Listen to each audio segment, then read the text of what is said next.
প্রাচীন শব্দটা। ভয়ের আরেক নাম ভূত.com with Russell.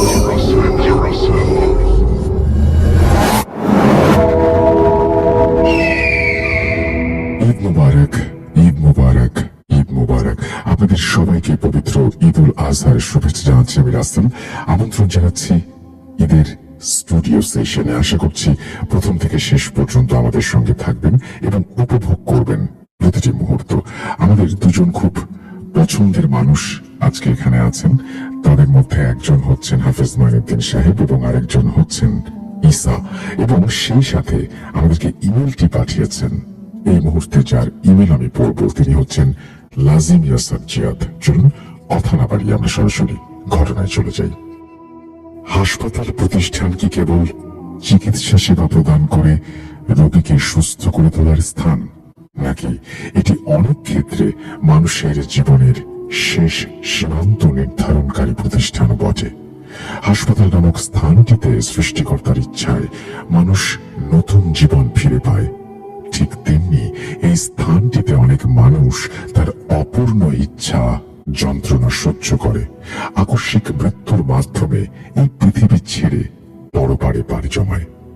এই হাসপাতাল নামক স্থানটি খুব সাধারণ, আবার সেই সাথে বড়ই রহস্যময় একটি স্থান। হাসপাতালে রাতের নীরবতা, দীর্ঘ করিডোর, আইসিইউর নিস্তব্ধতা, হঠাৎ আলো নিভে যাওয়া বা অজানা শব্দ, এইসব ঘটনা মানুষের মনে ভয় ও রহস্যের অনুভূতি সৃষ্টি করে। এই কারণেই হাসপাতালকে প্রায়ই ভুতুড়ে পরিবেশের সাথে তুলনা করা হয়। প্রিয় লিসেনার্স, আপনারা নিশ্চয়ই ভাবছেন হাসপাতাল নিয়ে এতগুলো কথা আমি কেন বলছি, কারণ আজকের এই ঘটনাটির কেন্দ্রবিন্দু হচ্ছে হাসপাতাল। আসসালামু আলাইকুম রাসেল ভাই এবং আমাদের প্রিয় শ্রোতা বন্ধুরা, কেমন আছেন আপনারা? আশা করি আল্লাহ তাআলার অশেষ রহমতে সবাই ভালো আছেন। আমি লাজিম ইয়াসার জিয়াদ। প্রিয় লিসেনার্স, আজ অনেক দিন পর আপনাদের মাঝে ফিরে আসা ছোট একটি ঘটনা নিয়ে। ভাইয়া, আমার লেখায় অনিচ্ছাকৃত ভুল ত্রুটির জন্য ক্ষমা চেয়ে নিচ্ছি। এই ঘটনা আমাকে শেয়ার করেছেন আমার খুব কাছের একজন বড় ভাই। শুরু করছি আজকের রহস্যময় এই ঘটনাটি। রাত নামলে হাসপাতালের পরিবেশ বদলে যায়। দিনের কোলাহল থেমে গেলে করিডোরগুলো অদ্ভুত নিস্তব্ধ হয়ে পড়ে। যারা অপূর্ণ ইচ্ছা নিয়ে মারা যায় বা গেছে, তারা কি সেই করিডোরেই ঘুরে বেড়ায়। এমন অনেক কথা শোনা গেছে। অনেক সময় হঠাৎ বাল্ব জ্বলে আবার নিভে যায়। বিদ্যুৎ কেঁপে ওঠে, যেন কেউ জানান দিচ্ছে আমি আছি। হাসপাতাল সেবা নিতে আসে ভয়ঙ্কর দুর্ঘটনার শিকার মানুষ, মৃত্যুর সাথে যুদ্ধ বিধ্বস্ত দেহ, জীবনের শেষ প্রান্তে দাঁড়িয়ে থাকা অসহায় মানুষ। ডাক্তাররা চিকিৎসা করে চলে যান, কিন্তু সেই মানুষগুলোর সব মুহূর্তের দায়িত্ব থাকে নার্সদের কাঁধে। আজকের এই ঘটনাটি ভুক্তভোগী এক নার্সকে নিয়ে। ওনার নাম ইন্দু। বর্তমানে ইন্দু একটি বেসরকারি হাসপাতালে কর্মরত আছেন। সাল 2010। সেরাতে ইন্দু রাতের শিফটে নার্স হিসেবে কাজ করছিল। সেদিনও প্রতিদিনের মতো প্রধান নার্স সন্ধ্যায় তাকে রোগীদের সব দায়িত্ব বুঝিয়ে চলে গেলেন। রাতের ডিউটি ডাক্তার এসে কোন রোগীকে কখন কোন ওষুধ দিতে হবে বলে বেরিয়ে গেলেন। সব ঠিকঠাক চলছিল। রাত তখন 2টা। হঠাৎ ইন্দুর চোখ ভারী হয়ে আসছিল। ক্লান্তি আর মাথা ঘোরার কারণে সে জেনারেল ওয়ার্ডের বাইরে একটি চেয়ারে বসে কিছুক্ষণ চোখ বন্ধ করে রইল। ঠিক তখনই কোথা থেকে কান্নার আওয়াজ শুনতে পেলেন। এমন শব্দ শুনে চমকে উঠতে হয়। শব্দের উৎস খুঁজতে তিনি প্রথমে ওয়ার্ডের দিকে তাকালেন। দেখলেন সব রোগী গভীর ঘুমে, আবার সবকিছু নিস্তব্ধ। তিনি ভাবলেন হয়তো এটা তার কল্পনা। 7-5 না ভেবে তিনি আবার ধীরে ধীরে চোখ বন্ধ করলেন। চোখ বন্ধ করতেই এবার তিনি শুনতে পেলেন এক তীব্র চিৎকার। চিৎকার শুনতে পেয়েই সাথে সাথে ইন্দু দৌড়ে ওয়ার্ডে ঢুকলেন, কিন্তু অবাক করা ব্যাপার, সবাই শান্তভাবে ঘুমাচ্ছে। তাহলে এভাবে চিৎকার করলো কে? হঠাৎ কি শুরু হলো এসব? ভাবতে ভাবতে এবার বুকের ভেতর ঠান্ডা একটা কাঁপুনি বয়ে গেল। হাসপাতালের করিডোর থেকে স্পষ্ট দেখা যায় হাসপাতালের চারপাশের ঘন গাছপালা। 300 মিটার দূরে কোনো রাস্তা নেই। সেই নিঃসঙ্গতা তাকে আরো ভীত করে তুলেছিল। যাই হোক, অভ্যর্থনা কক্ষের অন্ধকার ভীত সন্ত্রস্ত মন নিয়ে একটু সাহস সঞ্চয় করে শেষের দিকে এগোলো।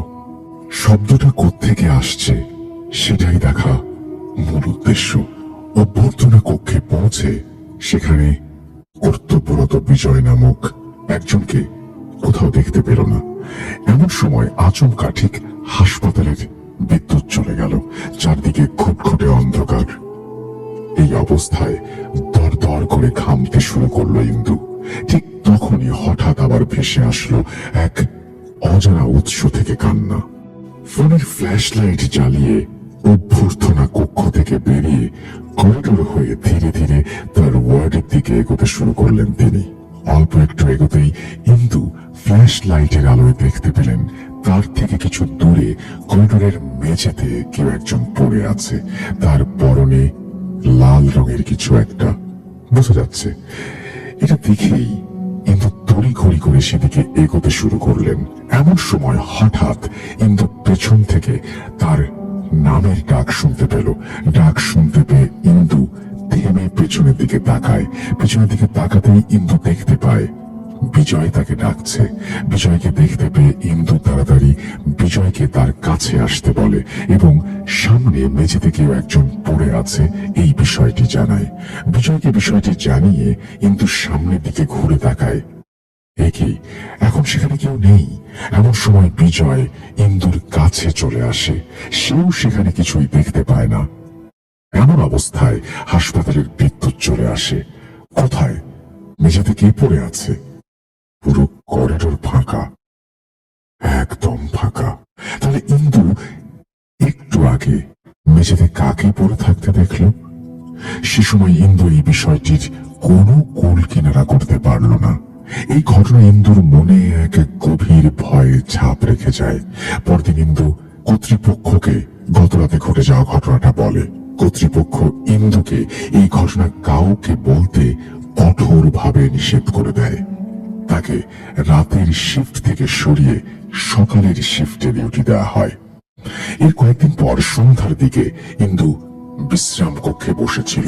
এমন সময় প্রধান নার্স ইন্দুর কাছে আসে এবং ভয়ঙ্কর একটি বিষয় জানায়। ইন্দু, তুমি তো সে রাতে খুবই মন্দ একটা জিনিস দেখেছিলে। যখনই তুমি বলেছ মেঝেতে কেউ একজনকে পড়ে থাকতে দেখেছ, তার পরনের লাল রঙের কিছু একটা ছিল, তখনই আমি বুঝে গেছি আসলে তুমি কি দেখতে পেয়েছিলে। আজ থেকে প্রায় 20 বছর আগের কথা, 1990 সাল। সেখানে তুমি সেই অবয়বটিকে পড়ে থাকতে দেখেছো, তাই না? ওর পাশেই একটা কক্ষ আছে। সেই কক্ষে একজন রোগী মারা গিয়েছিল। মৃত্যুর সময় তার পরনে লাল শার্ট ছিল। সেই রোগীটি ক্যান্সারে আক্রান্ত হয়ে মারা যায় এবং তার অন্তিম সময়ে মানসিকভাবে বিকারগ্রস্ত হয়ে পড়ে। আমি যখন এই হাসপাতালে নতুন যোগ দিই তার কিছুদিন পর আমার সাথেও একই ঘটনা ঘটেছিল। বিভিন্ন সময়ে বিভিন্ন জন করিডোরে পায়ের শব্দ, সেই রোগীর বিলাপ করে কান্না, এসব শুনেছে, কিন্তু আজ পর্যন্ত সেই জিনিসটি কারও কোনো ক্ষতি করেনি। কিন্তু যে তাকে দেখে তার বড় বিপদ হয়। এই বিষয় শুনে ইন্দুর গলা শুকিয়ে এলো। এমন সময় হঠাৎ ইন্দুর চোখ যায় প্রধান নার্সের পায়ের দিকে। পায়ের দিকে চোখ পড়তেই ইন্দু দেখল, যা দেখল তাতে তার শরীরের রক্ত হিম হয়ে যায়। প্রধান নার্সের পা পেছনের দিকে বাঁকানো। এরপর ইন্দুর আর কিছু মনে নেই। ইন্দুর যখন জ্ঞান ফেরে সে নিজেকে হাসপাতালের বেডে আবিষ্কার করে। আর ওই রাতে ইন্দু সেই হাসপাতাল থেকে চাকরি ছেড়ে দেয়। আজও ইন্দু সেই হাসপাতালের করিডোর অথবা সেই বাঁকানো পায়ের নার্সের কথা মনে করে কেঁপে ওঠে। পরিশেষে একটা কথাই বলতে চাই প্রিয় লিসেনার্স, বিশ্বাস করা বা না করা সম্পূর্ণ আপনার উপর। ভাইয়াকে অনেক অনেক ধন্যবাদ আমার এই ঘটনাটির সময় নিয়ে পড়ে শোনানোর জন্য। প্রিয় লিসেনার্স, আপনারা সব সময় এভাবেই ভৌতিক আনন্দ পেতে থাকুন। ভূত.com-এর পাশে থেকে, কাছে থেকে আমি লাজিম ইয়াসার জিয়াদ আজ এখানেই বিদায় নিচ্ছি। খুব তাড়াতাড়ি ফিরে আসবো নতুন কোনো ঘটনা নিয়ে। প্রিয় লিসেনার্স, সেই পর্যন্ত সবাই ভালো থাকুন, সুস্থ থাকুন, মোস্ট ইম্পর্টেন্টলি ভূত.com-এর সাথে থাকুন। ধন্যবাদ। আসসালামু আলাইকুম। এই বলেই তিনি তার ঘটনা শেষ করেছেন। আশা করছি যারা ঘটনা শুনলেন তাদের কাছে ঘটনাটি ভালো লেগেছে। যদি ভালো লাগে অবশ্যই আমাকে জানাবেন। এবং ঈদের এই আনন্দে এই মুহূর্তগুলো যে আমাদেরকে দিচ্ছেন, বা মানে ঈদের সময় আসলে প্রত্যেকটা মুহূর্তই অতি মূল্যবান। আমরা বছরে কয়টা দিন সময় পাই প্রিয়জনের সামনে বসে থাকার, তার সাথে সময় কাটানো। এই মহামূল্যবান সময়ের কিছুটা যে আমাকে দিয়েছেন, সেজন্য আমি নিজেকে ধন্য মনে করি, আপনার পরিবারের অংশ মনে করি। সত্যি প্রতি ঈদ এলে মনে হয় আমি আপনার পরিবারেরই একজন, আর সেই কারণেই ঈদের আনন্দ আমরা ভাগ করি একসাথে। অনেক অনেক ধন্যবাদ লাজিম ইয়াসার জিয়াদ আপনার ঘটনার জন্য। যারা যারা আজকে স্টুডিওতে উপস্থিত হয়েছেন, যারা ঘটনা পাঠিয়েছেন, প্রত্যেককে আমি ঈদ মোবারক জানাই, আমার হৃদয়ের গভীর থেকে ধন্যবাদ জানাই। আজ আবার শুনতে পাচ্ছেন শব্দটা?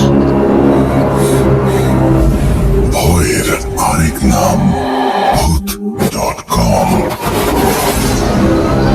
with Russell.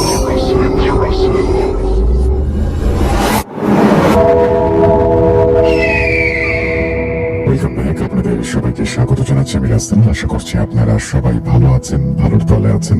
আমিও ভালো আছি আর ভালোর দলে আছি। ইমেইলের পরে এবার সরাসরি চলে যাব আমাদের অতিথির কাছে।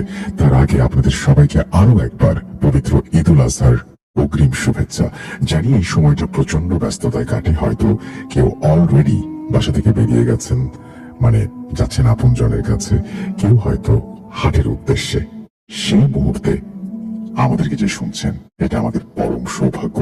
আশা করছি প্রথম থেকে শেষ পর্যন্ত থাকবেন আমাদের সাথে। এই মুহূর্তে আমাদের স্টুডিওতে আছেন হাফেজ মাইনুদ্দিন সাহেব। আসসালামু আলাইকুম। আশা করছি আপনারা সবাই হাফেজ মাইনুদ্দিনের ঘটনাটি শুনবেন এবং কোনো প্রশ্ন থাকলে সেই প্রশ্নটিও করে রাখতে পারেন। আমরা চেষ্টা করব হাফেজ মাইনুদ্দিনের সাথে কথা বলে আপনার সেই প্রশ্নের উত্তর দেবার। আমরা ঘটনায় যাচ্ছি। তার আগে জানতে চাই ছোট্ট করে, হাফেজ মাইনুদ্দিন ভাই আপনি কেমন আছেন? আলহামদুলিল্লাহ ভাইয়া, ভালো আছি। মাইনুদ্দিন ভাই, আমার পরবর্তী প্রশ্ন হচ্ছে আজকের ঘটনাটি কি নিয়ে বা এর বিষয়বস্তু কি? আজকে দুটো বিষয় থাকবে, ব্ল্যাক ম্যাজিক এবং জিন। বর্তমানে আমি কিন্তু যে আসছি, আমার গতকালও বলেছিলাম যে বিভিন্ন জায়গা থেকে আমার কাছে আসছে, চাঁদপুর থেকে। এই যে ব্ল্যাক ম্যাজিক এখন অনেক বেশি রকম হয়ে যাচ্ছে ভাইয়া, তো এটা নিয়ে আমি বিশেষ করে অনেক কিছু আলোচনা করব। তাহলে চলুন শুরু করা যাক। জি, বর্তমানে যে অবস্থানটা চলতেছে ব্ল্যাক ম্যাজিকের, অধিকাংশ মানুষ আমার কাছে এই বিষয়টা নিয়ে আসছে এবং আমি এটা ভালোভাবে খুব খেয়াল করতেছি। আর এই ব্ল্যাক ম্যাজিকটা যে হচ্ছে ভাইয়া, আমি কোনো দূরের সম্পর্ক নাই, একেবারে খুব কাছের ঘরে মানুষগুলো, যা ভাবতে অবাক লাগে। আজকেও আমার ভীষণ একটু মন খারাপ একটা কারণে আমার গতকাল রাত্রে একটা ফোন আসে এবং বর্তমানে মেডিকেলে মানে বারডেম হাসপাতালে উনি ভর্তি আছে, বাঁচবে কিনা এটা আমাদের কাছে একটু সন্দেহ। মা, তার সন্তান এমন একটি ব্ল্যাক ম্যাজিক করেছে যার দরুন গতকাল তাকে রাত্রিতে বারডেম হাসপাতালে ভর্তি করানো হয়েছে। বাঁচবে কিনা সেটা খুব মারাত্মক ভাবে সন্দেহ রয়েছে। আর যেটা ব্ল্যাক ম্যাজিকটার বিষয় হচ্ছে, রমাজান মাসে আমরা ভূত.com অফিসের পেজে দিয়েছিলাম ছবিটা। সেহরি খাওয়ার সময় যখন ঘুম থেকে ওঠে এবং তারা সেহরি খাচ্ছে, খেয়ে যে নামাজ পড়বে ফজরের, তাদের বেডরুমটা দরজাটা বন্ধ ছিল, কারণ সবাই মিলে সেহরি খাওয়ার জন্য চলে গেল। তো সবাই সেহরি খাচ্ছে, খাওয়া দাওয়া শেষ করে ফজর নামাজ পড়ে তার নিজ যার যার ঘরের কি যখন ঘুমাবার জন্য আসে, তাদের বেডরুমে প্রবেশ করে দেখে বিছানার উপরে একটি বোতল পানি রাখা ছিল, যে পানিটা ছিল আর কি অপবিত্র, এবং কিছু মাটি তার বিছানার মধ্যে ছড়ানো। এটা একটা অদ্ভুত বিষয় আর কি লক্ষ্য করলো, যে আমরা তো সবাই সেহরি খেলাম, ঘর থেকে তো আমরা বের হলাম, এখানে তো এই বিষয়টা পড়া থেকার কোনো কথা নয়, কে কাজের বুয়াও নেই, বাহিরে কোনো লোকও নেই, আর সেহরির সময়। এটা একটা অদ্ভুত বিষয়, তাদের ভিতরে ভয় লেগেছিল, এবং তারা ওই বিষয়টা সরিয়ে দিয়ে তারা একটা ছবি তুলেছে, ছবিটা আমাকে পাঠিয়েছে, আমরাও দেখেছি। যেটা সবচেয়ে বড় ভাইয়া মারাত্মক ক্ষতি, ওই সেহরির সময় এই কাজটা হয়েছে, আসরের পরপরই স্বামী স্ত্রী দুজনকে ডিভোর্স দেওয়ার পর্যায়ে চলে গেছে। দুজন থেকে মানে সহ্য করা হচ্ছে না, দুজনই সরে গেছে। তার বিবি চলে গেছে তার মা বাড়িতে, খুব বাধ্যগত হয়ে গেছে, তাকে দেখতে পাচ্ছে না, ঘরে থাকতে পারতেছে না। একই তো রমজান মাস, কিন্তু ইফতারির সময় আসতেছে, কিন্তু এই যে আসরের সময়টি তারা পদক্ষেপ নিয়েছে যে তাদের ডিভোর্স করা জরুরি, এই মুহূর্তে তাদের এইভাবে আলাদা হয়ে যেতে হবে, এই সংসার আর করবে না। সময়টা সেহরিতে ভোর থেকে নিয়ে আসর পর্যন্ত একটি সময় একটি মানুষ পরিবার সংসারকে বিচ্ছিন্ন করে দেয় একটা ব্ল্যাক ম্যাজিক, কি একটা ভয়ঙ্কর কথা। আজ ওই বিষয়টাই যে আমরা বলেছিলাম, ঠিক আছে আমরা দেখি, এটা দেখতেছি, তবে আপনি ভয় পাবেন না এবং কোনো ভুল পদক্ষেপে যাবেন না। যেহেতু আপনার একটি সন্তান রয়েছে, আপনি একটু ধৈর্য ধারণ করুন, আপনি আমার কাছে আসুন। আমার সাথে যখন যোগাযোগ হয়েছিল, আমি এই কথাটাই বলেছিলাম, আলহামদুলিল্লাহ তারা ঠিক ভালো হয়েছে, মিলে গেছে। কিন্তু এখন যে বর্তমানে আমি যে কথাটা বলেছি, যে হাসপাতালে তার মা ভর্তি রয়েছে বারডেমে, ওই যে ব্ল্যাক ম্যাজিকটা তার উপরে করা হয়েছিল, ওই সন্তানকে মানে ওই ঘরেই তাদের নিজ সন্তান, তার ছোট ভাই আর কি, এই মার উপরে ব্ল্যাক ম্যাজিক এইভাবে করে। সেটা আমাদের সাথে এটা আলোচনা হয়েছে, তাদের বাড়ি ঘর নিয়ে খুব ভাগাভাগি নিয়ে তারা দ্বিধাদ্বন্দ্ব রয়েছে। মা বাবাকে বলেছিল, আমরা আমাদের ভাগগুলো দিয়ে দাও, আমরা আমাদের ভাগগুলো মানে পাবো, নিয়ে নেবো আর কি। তো বাবা মা বলেছিল, তোমরা ধৈর্য ধারণ করো, আমি এখন দেব না, কারণ এখন যদি ভাগ দিয়েই দেই, হয়তো তোমরা কেউ শেষ করে ফেলবে, নষ্ট করে ফেলবে, আমাদেরকে যত্ন নেবে না, তবে আমি এখন দেব না, তোমাদেরকে দেব। এই কথাটা বলার জন্য অপরাধ মার। মা এই কথাটা কেন বলেছে, সেটাই জন্য অপরাধ। তাই তার ওইখানে 5 ভাই ছিল আর কি, এর মধ্যে যিনি সবচেয়ে ছোট, উনি এটা তার কথাটুকুর উপরে ব্ল্যাক ম্যাজিক এরকম ভাবে করেছে যে সেহরির সময় সবাই মিলে যখন খাওয়া দাওয়া করতে গেছে, ওই বেডরুমের মধ্যে যে একটা বোতলে পানি ছিল, সেটা একটা নোংরা অপবিত্র পানি ছিল, আর যে মাটিটা ছিল সেটাও খারাপ মাটি ছিল, শ্মশানঘাটার মাটি ছিল। আর গত রাত্রিতে যে মা এখন বর্তমানে বারডেম হাসপাতালে মৃত্যুশয্যা রয়েছেন, ওই মাকে উনি নিজেতেই গোপনে গোপনে নিয়ে ঘরে দরজা বন্ধ করে জোর করে মাকে শাসন করে করে কিছু পানি খাওয়াতো, কিছু খাবার এনে মাকে খাওয়াতো, মার শরীরের মধ্যে কিছু দেওয়া হতো। তো মা বেশ অনেক দিন মুখ বন্ধ হয়ে গিয়েছিল, প্যারালাইসের মতন হয়েছিল। সবাই বুঝেছে যে এটা অন্য কারো হচ্ছে, কেউ করতেছে, আত্মীয় স্বজনের মধ্যে দূর দূরান্ত আমাদের কেউ দুশ্মনী রয়েছে, আমাদের জন্য কেউ করতেছে, কিন্তু দুশ্মনীটা নিজ ঘরেই যে হচ্ছে সেটা তারা বুঝতে পারেনি। আমরা বলেছি পরবর্তীতে। ভাইজান সবচেয়ে বড় কষ্টের বিষয় হলো এই যে এখন বারডেম হাসপাতালে মা মৃত্যুশয্যায়, ওই ছেলে এখন হাসপাতালে আসেনি, উনি এখনো চেষ্টা আছে মা যেন বেঁচে না আসে, এবং তার এই ফ্ল্যাট গুলো, তার এই বাড়ির জায়গা দখলগুলো লাগবেই লাগবে, কাউকে যেন ওরকম ভাবে না দেওয়া হয়। বেশিরভাগ অধিক সম্পদ, অর্থ করি, তাদের গাড়ি আছে, যা কিছু আছে আর কি, ব্যবসা প্রতিষ্ঠান, তাকেই যেন বেশি বেশি দেওয়া হয়, উনি যেন রাজত্ব করতে পারে, সেই লক্ষ্যমাত্রায় তার মাকে এইভাবে, তার পরিবারগুলোকে এইভাবে ভাইয়া কষ্ট দিয়ে যাচ্ছে। জি, এটা বহু কষ্টের, এবং দোয়া করি যে মা বারডেম হাসপাতাল আছে সুস্থ হয়ে যাক, ওই সন্তানের বিচার আল্লাহ করে দিক। জি ভাইয়া। আমার পরবর্তী প্রশ্ন হচ্ছে যে আজকের যে ঘটনাটি শুনলাম, সেই ঘটনাটির পেছনে আরো কোনো কারণ আছে কিনা, বা কোনো কারণ আপনি উল্লেখ করতে চান কিনা? জি ভাইয়া, জি, এটা অবশ্যই একটি কারণ রয়েছে, হিংসা, লোভ। এখন বর্তমানে মানুষের ভিতর পশুত্ব ভাইয়া খারাপ হয়ে গেছে। আমি আজ এই বিষয় নিয়ে আজকে আরো বিষয় আমি কথা বলবো, যেটা আমার কাছে খুবই ভয়ঙ্কর। আমি এই স্পষ্ট book.com এ ভাইয়া আপনার মাধ্যমে বলবো, আমি জিন ভয় করি না। এবং আপনার আমার হাতের মধ্যে যে আঁচড় দেখতে পাচ্ছেন ভাইয়া, এই যে আমার হাতে আঁচড় আছে, শরীরও আঁচড় আছে, যে এটা হবে আপনারা সবাই ভাববে যে জিন আঁচড় দেয় কেন, এটা একটু ভয়ঙ্কর কিছু না ভাইয়া। এটা আমাদের কেন দিচ্ছে সেটা আমি একটু আগে পরে বলছি। এখন বর্তমানে আমি জিন ভয় করি না, আমি মানুষকে প্রচুর ভয় পাই। কারণ মানুষ আমার কাছে যখন আসে, আমি যে কথাগুলো মানুষকে বলি, সে মানুষ এগুলো করবে না বা হবে না। তারা তারা চাচ্ছে যেটা, যে আমি এবং আমাদের অশরীর আল্লাহ তাআলা সৃষ্টি যে জিনগুলো রয়েছে, যেন এই যে সমস্ত মানুষের জন্য যেন তারা কর্মকর্তা কর্মচারী হিসেবে বলবে আর জিনগুলো কাজ করে দেবে। কিন্তু ভাই এটা আমার কাছে বড় কষ্টের বিষয়।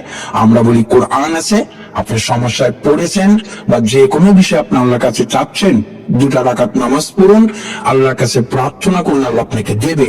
উনি অবশ্যই উত্তম পরিকল্পনাকারী, উনি আপনাকে ভালো কিছু দেবে। কিন্তু মানুষ যে বিষয় নিয়ে আসে ভাইয়া, যে এই জিন থাকাটা মানে হচ্ছে তখন তারা যেটাই বলবে, জিন তাদের দাসত্ব করবে, হুকুমত পালন করবে। যেমন আমি একটা বিষয় এখানে বলবো, আমি আমার সাথে যে জিনটা আসে, এটা তো আমাদের বন্ধুর মতো। আমার কাছে যেমন অনেকগুলো লোক ভাইয়া আসে, আমরা কথা বলি, তখন অনেক মানুষ আমাদের আলোচনা কথাগুলো বা আমাদের দোয়া খুব ভাগ্যক্রমে ওরা বলে, যেটা আমাদের ভালো লাগে বলে আমরা সবাই একসাথে মিলেমিশে দোয়া করে খাওয়া দাওয়া করি, ভালো লাগে, বন্ধুসুলভ আচরণ। ঠিক জিনগুলো ভাইয়া আমাদের মতে বন্ধুর মতো আচরণ। এই যে আমাকে যে আচরণগুলো দেয়, ওদের কথা হচ্ছে, তুমি আমাদেরকে সময় দিচ্ছ না কেন, তুমি মানুষ নিয়ে এত পেরেশান কেন, আমাদেরকেও সময় দাও, আমাদেরকেও একটু তুমি সময় দিয়ে কথা বলো, আমাদের নিয়ে কিছু আমল করো। তখন যখন আমি সময়টা দেওয়া হয়, তখন এই আমাদেরকে ভাইয়া শরীরের মধ্যে বিভিন্ন আচরণ দিয়ে দেয়, রাগ অভিমান করে। তা মানুষকে তো এটা বোঝানো যায় না। আর মানুষ আমাদের কাছে যখন আসে যে ভাইয়া আমাকে এই জিনিসটা করে দিতে হবে, তাই এখানে প্রশ্ন, কি করে দিতে হবে? একটা ছেলে একটা মেয়েকে এনে দিতে হবে, মেয়ে বড় ছেলেকে এনে দিতে হবে। এটা আমার কাছে বড় ভয়ঙ্কর, বড় অদ্ভুত। আমরা ব্ল্যাক ম্যাজিক কখনো করি না, বা আমি এগুলোর মধ্যে কখনই অসব ভালো মন্দ কাজগুলো যেগুলো আপনাকে কেউ কুফরি বা আপনি ক্ষতিতে পড়েছেন, আপনার শরীরে অশক্তি অপশক্তি কোন জিন রয়েছে, আমি ইনশাআল্লাহ হাফেজ মাইনুদ্দিন আপনাদের সাথে আছি। কিন্তু জিন মারফত দিয়ে যদি এসে বলে আমাকে অমুক মেয়েটা পছন্দ হয়েছে, এনে দেন, ভাই এটা ব্ল্যাক ম্যাজিক, এটা অন্যায়। আর এটা নিয়ে অনেক আমাদের উপরে চাপ প্রয়োগ মানুষগুলো করে, খুব রাগান্বিত হয়। ভাই এটা আমার কাছে খুব ভয়ঙ্কর, এই মানুষগুলো আমার কাছে ভয়ঙ্কর। আমরা ইবাদত করি, আর জিন বা আমি বলবো মানুষের কল্যাণের কাজের জন্য আছি। অযথা বিরক্তিকর বা মানানসই নয় এমন কোন কাজগুলো আমরা করব না, রাজি নেই ভাইয়া। মানিদেবে, আপনাকে অসংখ্য ধন্যবাদ আপনার ঘটনার জন্য। তো আমরা আজকে কি আর কোনো ঘটনা শুনবো? জি ভাইয়া। তাহলে চলুন শুরু করা যাক। ভাইয়া বেশ, এটাও আমাদের কাছে রাত্রিবেলাতেই ছবি তুলে ভিডিও করে পাঠিয়েছিল, এবং যিনি আমাকে, যে তার বাড়িতে 2 টাকা, 5 টাকা, 20 টাকা, 50 টাকা, এখানে বলে রাখি আমার এই ঠিকানা বা এই নামটা ওনারই অনুরোধ করেছে বলতে মানা, কারণ আমাদের book.com তারাও খুব খুব প্রিয় ভক্ত, তাই বলেছে ঘটনা শেয়ার করুন। আমরা অনুমতি দিয়েছি, নাম প্রকাশ করেন না। এটা হচ্ছে ঢাকা শহরে আমাদের একটি বাড়িতে, উনি ব্যবসায়ী লোক, ওনার বাড়ির কাছে দরজার কাছে 5 টাকা, 50 টাকা, 20 টাকা প্রথম 4 কোনা 4টা কেটে নেয় এবং টাকাটা পুড়িয়ে ফেলে। পুড়িয়ে সেফটি পিন, পুতুল এবং কিছু মাটি, হাতের নখ, এরকম অনেক আবর্জনার মতো তার বাড়ির দরজায় ফেলে রাখে। এবং মধ্যরাতে 2টা, 2:30, 3টার দিকে তার বাড়ির ছাদে এসে কি কি যেন পোড়াতে থাকে। তো এটা যখন করেছে, ওনারা আলহামদুলিল্লাহ, আল্লাহ সুবহানাহু ওয়া তাআলা, নিজ বাড়ি, ব্যবসা প্রতিষ্ঠান সবই রয়েছে, কিন্তু উনি দিনে দিনে দিনে দিনে তার এমন একটা পর্যায়ে চলে এসেছিল যে উনি একটু ঋণগ্রস্ত এবং সন্তান পরিবার থেকে একটু বিচ্ছিন্ন, একটু আলাদা। তার দুটা বাচ্চা রয়েছে, ছোট 4 বছর এবং 7 বছরের, তারা সহকারী অসুস্থ হয়ে গেছে। তার ওয়াইফ বিভিন্ন রকমের প্রেশান আর অসুস্থ হয়ে পড়লো। উনি যখন দেখে এরকম একটা হতাশ, ব্যবসাতেই হচ্ছে না, এখানে একটু জেনে রাখা ভালো ভাইয়া, বলে রাখি, এক যে লোকের কথা বলছি, উনি ওনার নিজ মানে আপন ভাই বোন, ওনার নিজ আপন শ্বশুর শাশুড়ি এবং তার ব্যবসা প্রতিষ্ঠানের যে দোকানের কর্মচারী, 3 দিক থেকে তাকে ব্ল্যাক ম্যাজিক করেছে ভাইয়া। এটা অদ্ভুত বড় বিষয় আমার কাছে, এটা খুব ভয়ঙ্কর ছিল। এবং আমি যখন গিয়েছি, এটা আমার কাছে আরো খুব আশ্চর্য, আমার নিজের শরীরই দুর্বল হয়ে পড়েছিল। কেন? 3টা দিক একটি মানুষকে ক্ষতি কিভাবে করে যায়। তার নিজ আপন ভাই বোন কেন চাচ্ছে? তার বাবা বা ওনার নিজের অনেক জায়গা বাড়িঘর করেছে, ওইখান থেকে ভাগ তাদেরকে দিতে হবে। শ্বশুর শাশুড়ি কেন করে যাচ্ছে? তুমি কাউকে নয়, শুধু আমাদেরকেই দেখবে, আমাদেরকে দিয়ে যাবে, তুমি অন্য তোমার ভাই বোন বাবা মা কাউ উপকার করবে না, আমাদের উপকার করবে।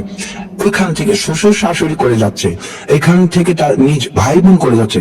তার দোকান আছে অনেকগুলো, এই দোকানের কর্মচারীরা এমন ভাবে তার ব্ল্যাক ম্যাজিক করে যাচ্ছে যে এই দোকানে উনি যেন না আসতে পারে, হিসাব যেন সে না নেয়, উনি যেন এখানে না আসে। ওই ব্যবসা প্রতিষ্ঠান আমরা পরিচালনা করি, এখান থেকে আত্মসাৎ করে আমরা নিজের ভালো থাকি, উনি যেন বাসায় থাকে। এই যে 3মুখী একটা ব্ল্যাক ম্যাজিক মানুষকে করে প্রায় মানসিক সমস্যা ফেলে দিয়েছিল। আলহামদুলিল্লাহ আমরা গিয়েছি এবং সেই ওইখান থেকেই তাকে দেখালাম, বাঁচালাম। আল্লাহ আমাদের আমলের মাধ্যমে, দোয়ার মাধ্যমে আল্লাহ তাকে সুস্থ রেখেছে, ভালো রেখেছে। এখন সবাই একটু হয়ে গেছে, সতর্ক হয়ে গেছে, ওরা বুঝে গেছে যখন যাওয়ার পরে তারা জানি। এবং এটা সতর্ক হয়ে যাওয়ার পরে আল্লাহ তার ব্যবসা বাণিজ্যটা এখন ভালো, তার পরিবারও এখন বাচ্চাগুলো সুস্থ আছে। আরেকটা বিষয় বলার ছিল, আমরা তো জিনকে নিয়ে অনেক ভয়ঙ্কর কিছু শুনে থাকি, আজ কিছু আশ্চর্য কথা বলবো। সেটা হচ্ছে, আমি বর্তমানে যেখানে অবস্থান আছি, থাকতেছি, ওইখানে 2টা বাবু রয়েছে।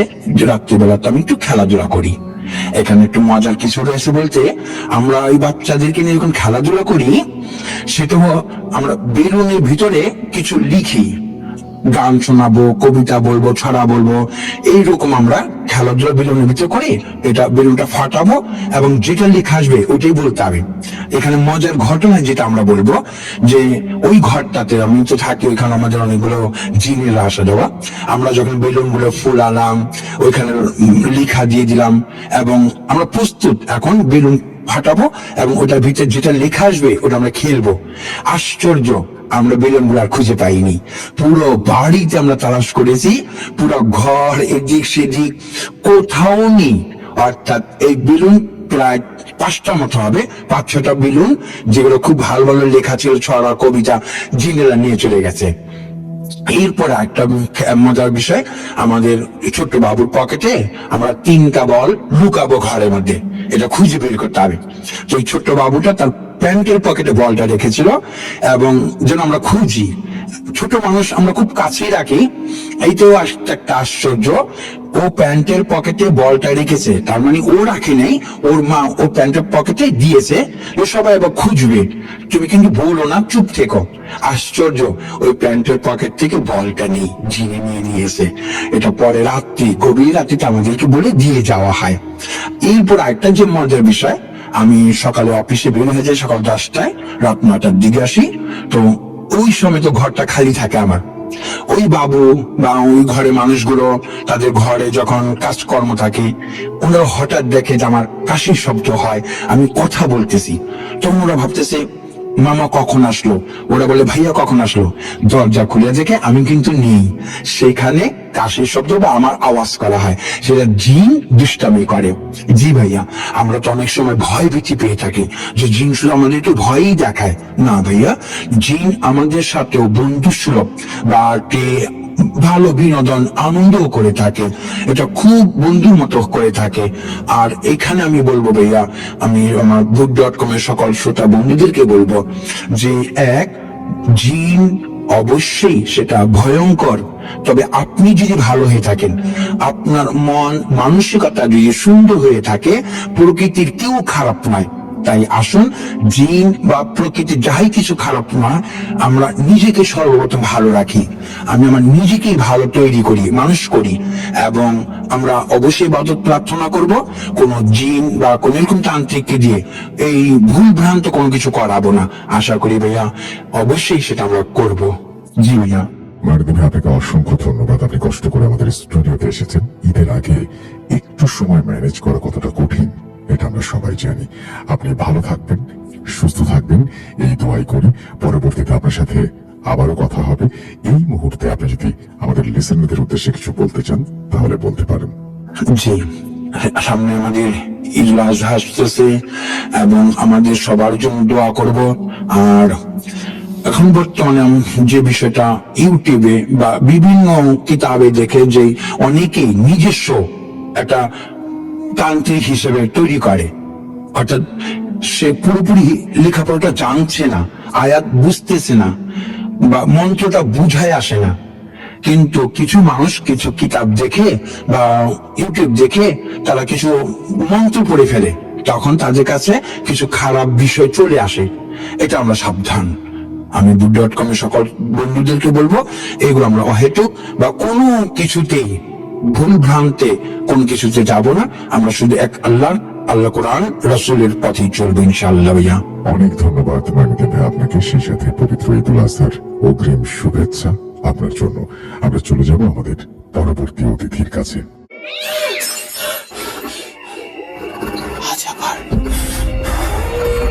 শুনতে পাচ্ছেন শব্দটা? ভয়ের আরেক নাম ভূত.com with Russell.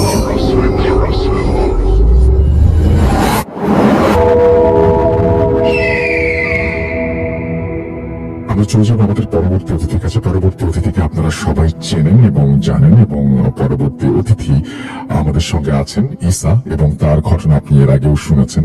তারপরেও আমি ঈসাকে অনুরোধ করবো, ভাইয়া আপনি যদি আরো একবার আপনার পরিচয় সবাইকে দিতেন এবং তারপরে আপনার ঘটনা সম্পর্কে একটু বলে তারপর ঘটনা শুরু করতেন। তার আগে আপনাকে এবং যারা শুনছেন সবাইকে আমি জানাচ্ছি পবিত্র ঈদুল ফিতরের, ঈদুল আজহার শুভেচ্ছা, অগ্রিম শুভেচ্ছা।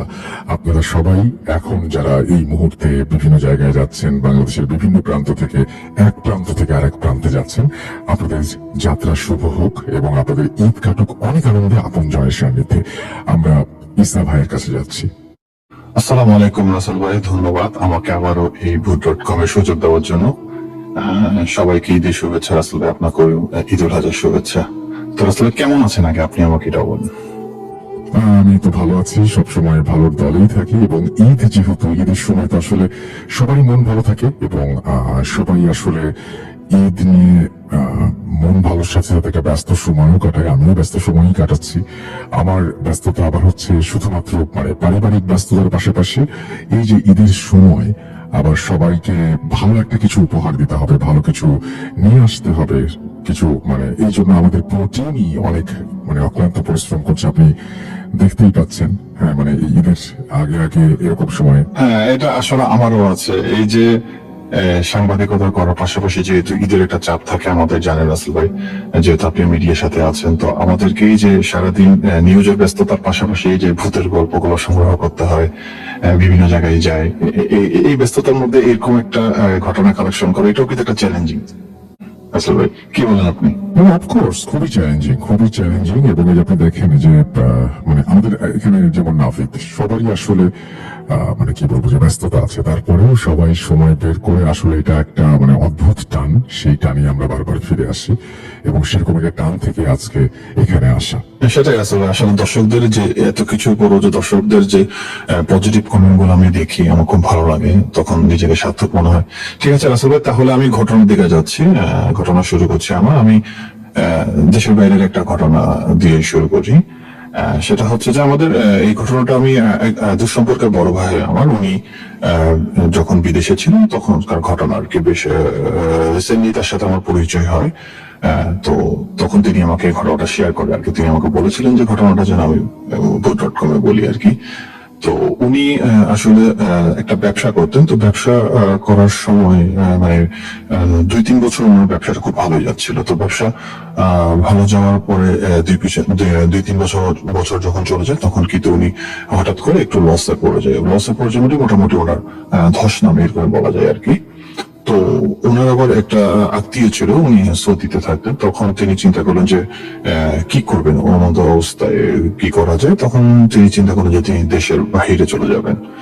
তো তখন তার আত্মীয়র সাথে তিনি কথা বলেন, আত্মীয়র সাথে কথাবার্তা বলে যাওয়ার যে প্রসেসিং গুলো, সেই প্রসেসিং গুলো উনি করেন আর কি। তো যেহেতু ব্যবসায় লস খেয়েছে, তো বেশ কিছু টাকা ছিল না, ওই টাকা দিয়ে উনি কোন রকমে সৌদি আরবে যায়। তো ওখানে যাওয়ার পরে উনার আবার একটু লাভ ভালো ছিল, উনি সাথে সাথে একটা ভালো কোম্পানিতে চাকরি পায়। যে কোম্পানিতে চাকরি পায় ওটা হচ্ছে একটা শপ আর কি, সুপার শপ, ওখানে এক চাকরি পায়। তো ওনার মালিকটা আবার খুব ভালো ছিল, ওনাকে অনেক মানে প্রথম থেকে পছন্দ হয় আর কি। তো ওনাকে ম্যানেজিং এর দায়িত্বটাই দেয় আর কি, যে তুমি আমার এই বিশাল শপ আছে, তুমি এই সবগুলো দেখবে, আমার এই 3-4টা শপ আছে, এই 3-4টা শপে তুমি একটু দেখাশোনা করবা। পাশাপাশি একটা নির্দিষ্ট যে শপটা আছে ওনার মানে ফ্রন্ট সাইডে আর কি, ওনার ইয়া থেকে কাছে, ওখানে তুমি বসবা। আর সারাদিন গাড়ি আছে তোমার, নিজস্ব গাড়ি, তোমার মতো করে তুমি ওখানে দেখাশোনা করবো আর কি। তোমার মালিকটা অনেক বড় লোক, ওনার অনেকগুলো প্রজেক্ট আছে, উটের খামার এরকম অনেক কিছু আছে। সৌদি আরবে তো উটের ব্যবসাটা বেশি ইয়ে হয়, উটের খামার আছে, খেজুরের বাগান আছে। তো মোটামুটি শপের দায়িত্বটা ওনাকে দিয়ে দিল আর কি, যে তুমি এটা দেখো, তোমাকে আমি দেখবো ভাবে। তো উনি কাজ করতে লাগলেন, কাজ শুরু করলেন। কাজ শুরু করার পরে মোটামুটি ওনার দিনকাল ভালোই যাচ্ছে। তো এভাবে চলতে চলতে ওনার শপে একটা লোক আসতো আর কি, একটা অ্যারাবিক টাইপের একটা লোক আসতো। উনি যুবটুপা প্রত্যেকটা ধার্মিক টাইপের, দেখলেই বোঝা যায় যে ওই লোকটা ওখানে আসে প্রায় কেনাকাটা করতো, এবং উনি খুব বিগ বাজেটের কেনাকাটা করতো আর কি। তো এভাবে এই লোকটা মনে করেন মাসে 2 বার, কোন মাসে 3 বার, ও আবার দেখা যাচ্ছে যে 1 মাস পর বা 2 মাস পরে হঠাৎ আসলে তিনি হিউজ পরিমাণ কেনাকাটা করতেন।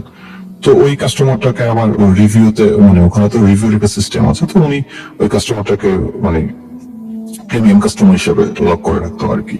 তো যাই হোক, এইভাবে যেহেতু মাসে আসতো, তো প্রতি মাসে আসার পরে একটা সুসম্পর্ক হয় আর কি, সুসম্পর্ক হয়। তো এইভাবে সুসম্পর্ক হতে হতে একদিন মানে 2-3 মাস পরে এরকম যখন আবার একবার আসে, তখন ম্যানেজারটার সাথে উনি একটু কথা বলে আর কি, যে জানতে চাইছে তোমার নাম কি। তখন তিনি নাম বলেন, তার নামটা বলেন।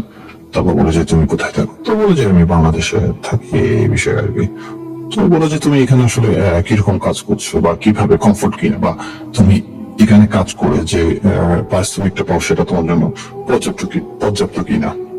তো উনি বলে হ্যাঁ, আমার মালিক তো বেশ ভালো, আমি এখানে যেভাবে কাজ করছি সেভাবে কাজ করে আমি আসলে স্যাটিসফাইড। আমার মালিকও খুব ভালো, এবং তিনি আমাকে আমার মতো করে কাজ করার সুযোগ দেয় আর কি। তো তাকে বলা যাচ্ছে তুমি এখানে আসলে মানে সপ্তাহে 7 দিনই কাজ করো না ছুটি পাও। তো উনি বলে যে না, আমি আসলে সপ্তাহে 6 দিন কাজ করি, আমার একদিন ডে অফ আছে আর কি। তো বলছে তোমার ডে অফটা কবে? তো উনি বলে যে আমার ডে অফটা তো আসলে ভাগ্য করবে শুক্রবারই পড়েছে আর কি, সাধারণত এরকম হয় না, কিন্তু আমি পেয়েছি শুক্রবারের ডে অফ, আমাকে মালিক একদিন ছুটি দিয়েছে। তো মোটামুটি আমি ওই দিনটায় ছুটি কাটাই আর কি। তো বলে তুমি কি ছুটি দিনে বাইরে যাও না, বা কোথাও ঘুরতে যাও না? বলে যে না, আমি আসলে মালিক তো আমাকে গাড়ি দিয়েছে, আমি গাড়ি দিয়ে আমার মতো করে শুক্রবারে ঘুরি, যেহেতু এখানে আমার আত্মীয় স্বজন থাকে না, সবাই দেশে থাকে। আমি সারাদিন ঘুমাই, ঘুম থেকে উঠে যদি ভালো লাগে একটু টুকটাক থেকে ঘুরি, অথবা শপের আশেপাশে আসি, একটু দেখাশোনা করি, কারণ শপের লোকজনের সাথেও তো আমার একটা সুসম্পর্ক আছে, ওদের সাথে কথা বলি, বা মালিক মাঝে মাঝে মালিক আমাকে ডাকে, মালিকের বাসায় যাই, এই আর কি। তখন ওই লোকটা বলেছে তোমাকে যদি আমি একটা কাজ দিই, মনে করো শুক্রবার বৃহস্পতিবার রাতে তুমি যদি আমার সাথে থাকো, হ্যাঁ আমি তো কাজ করি এখানে, আমার একটা পার্টি সেন্টার আছে আর কি, এরকম বললো আর কি, যে তুমি যদি ওখানে আমাকে একটু সময় দাও, আমার সাথে যদি ইয়ে করো, তাহলে মনে করো তোমাকে আমি একটা ভালো অ্যামাউন্ট দিলাম আর কি। তো উনি বললো যে আসলে আমার তো আসলে কোনো দরকার হয় না, তারপরও কি কাজ আপনার সাথে? বলছে তেমন কিছু না, তুমি শুধু আমার সাথে থেকে কিছু হিসাব আছে আমার, এই হিসাবগুলো তুমি একটু মিলাই দিবা আর কি। তো উনি বললো যে আপনি তো এটার জন্য অন্য লোকও দেখতে পারবেন, আমাকে বা কেন এরকম অফারটা দিলেন? তো বললো যে না, তোমাকে আমার ভালো লাগছে, কারণ খুব স্মার্ট, আর তোমার মধ্যে সততা আছে, এরকম ভালো লাগলো আর কি। আমার হয় না, মানুষকে ভালো লাগতে পারে। তো লোকটা অনেক কথা বলে, সুন্দর কথার বাচন ভঙ্গিতে তাকে খুব ইমপ্রেস করে আর কি।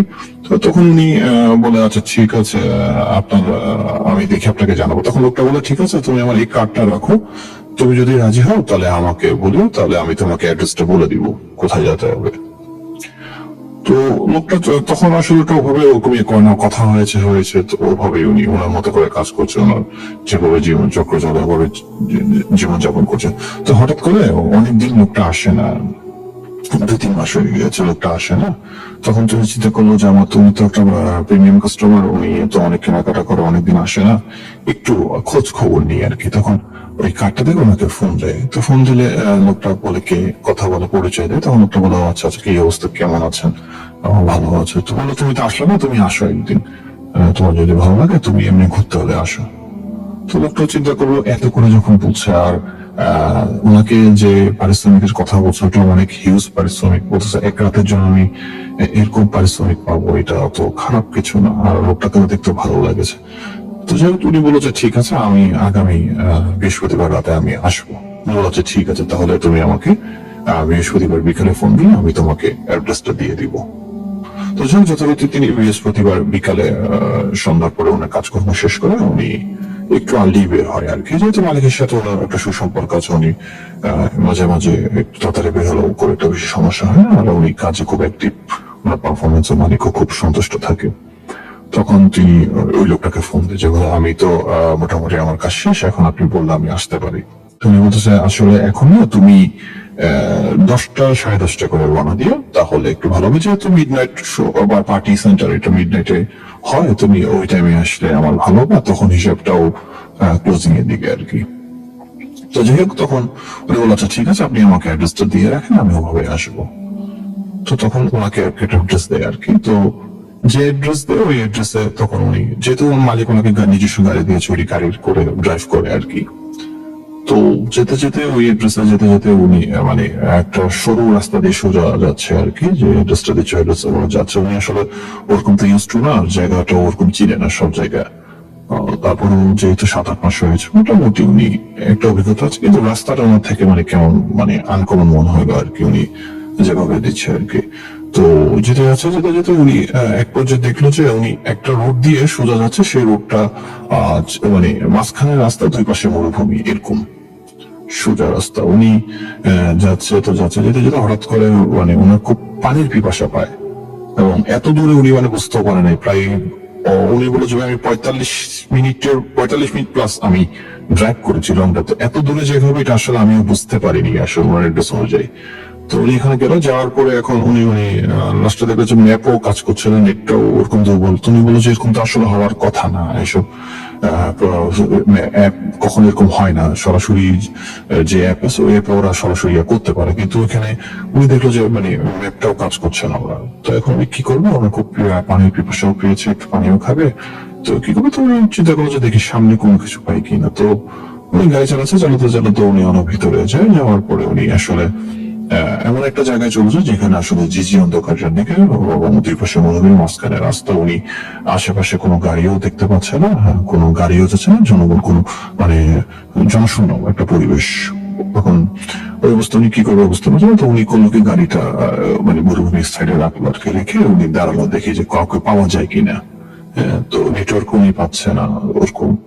তো কি করবে বুঝতে পারছে না, দাঁড়াই আছে অনেকক্ষণ ধরে, দেখা মানে চিন্তা করছে যে মোবাইল নেটওয়ার্কটা পাওয়া যায় কিনা, একটু এদিকে যায়, কোথাও ওদিকে যায়। উনি চেষ্টা করে, কিন্তু দেখে যে না, কোনোভাবেই আসলে নেট পাচ্ছে না এবং কোনো গাড়িও যাচ্ছে না। তো উনি ঘড়িটা যখন দেখা যায় আসলে রাতও হয়ে গেছে, মোটামুটি মিডনাইট মধ্যরাত আর কি, বলতে বলতে 12টা বা 12:30, যেহেতু উনি 10:30টায় অর্ডার দিয়েছে, 11:30 15-12 এরকমই হবে আর কি টাইমটা।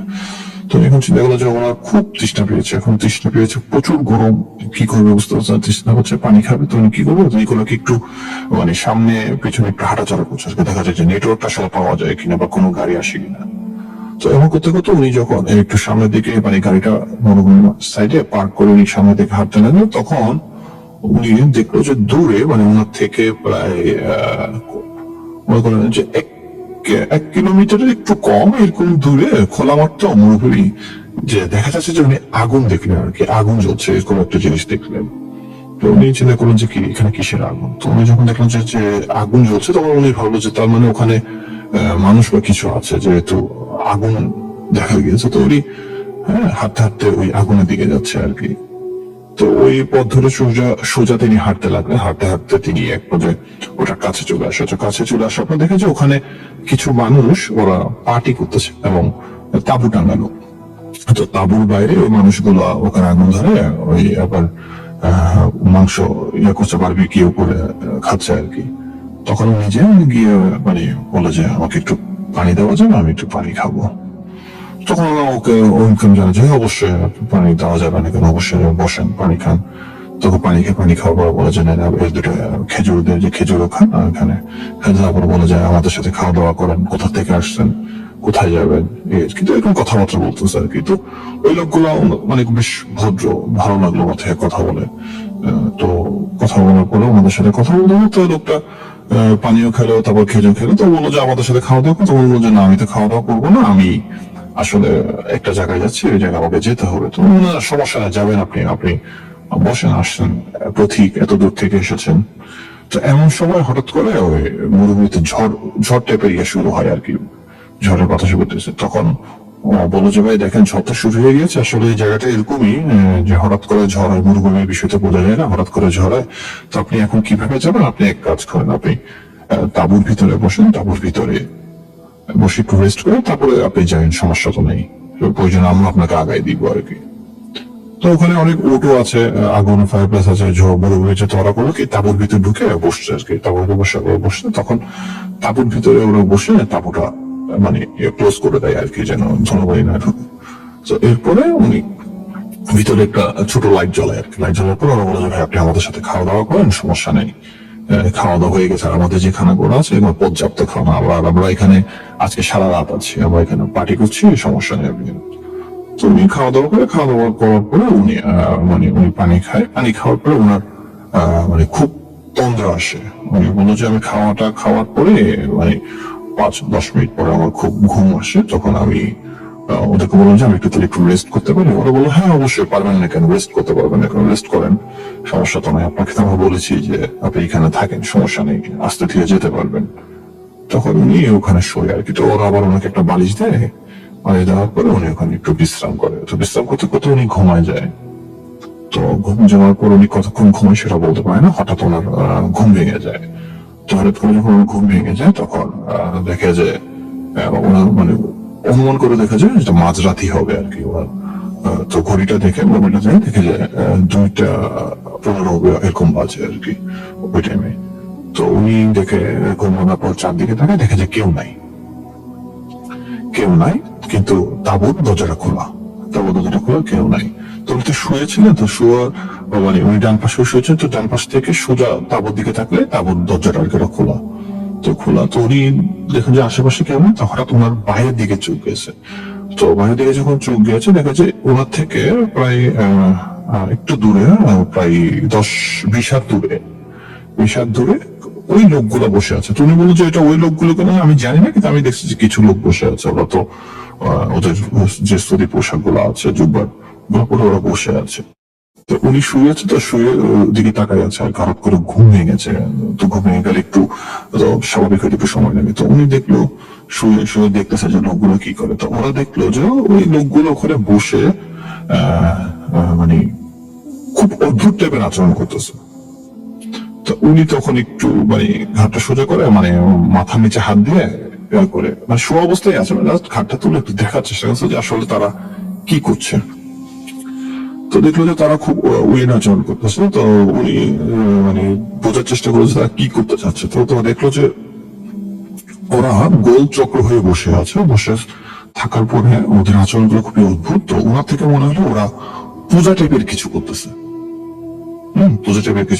এবং খুব জোরে জোরে চিল্লাচ্ছে এবং হাতগুলো উপরের দিকে তারা কাউকে ডাকছে, এরকম আর কি। জোরে জোরে চিল্লাচ্ছে, খুব অদ্ভুত ভাষায় কথা বলছে। তো ওরা বলে যে হ্যাঁ, যে ভাষায় কথা বলছে সেই ভাষাগুলো আসলে আমি বুঝিনি, যদিও আমি আরবিক ভাষা বুঝি সৌদি আরবের, বাট মোটামুটি, কিন্তু তাদের ভাষাগুলো আমি বুঝিনি। আর খুব চিল্লি করে কাউকে আহ্বান করছে এরকম আর কি। তো আহ্বান করছে এরকম ডাকতে অনেকক্ষণ ধরে এরকম করলো। তো হঠাৎ মানে উনি দূর থেকে মানে যতটুকু দেখছে, দেখলো যে একটা মহিলা আসলো। আসার পর মহিলাটা ওনার ওদের ওই দলের মাঝখানে এসে বসলো। বসার পরে মহিলাটাকে ঘিরে ওরা আবার মানে কিছু ওদের মতো রিচুয়াল যে ইয়াগুলো ওরা কিছু ইয়া করছে, পূজা টাইপের করছে আর কি। একটা লোক আগুন নিয়ে ওর চারপাশে ঘুরতেছে, ওদের চক্র চারপাশে ঘুরতেছে। তারপর ওরা বিভিন্ন যে উপরে ডাকছে, কাউকে ডাকছে, চিল্লান দিচ্ছে, থেকে থেকে এভাবে চিল্লাচ্ছে। করার পরে মানে এরকম কতক্ষণ চলতে লাগলো আর কি। মহিলাটা কিন্তু চুপচাপ বসে আছে, মহিলাটা চুপচাপ বসে আছে।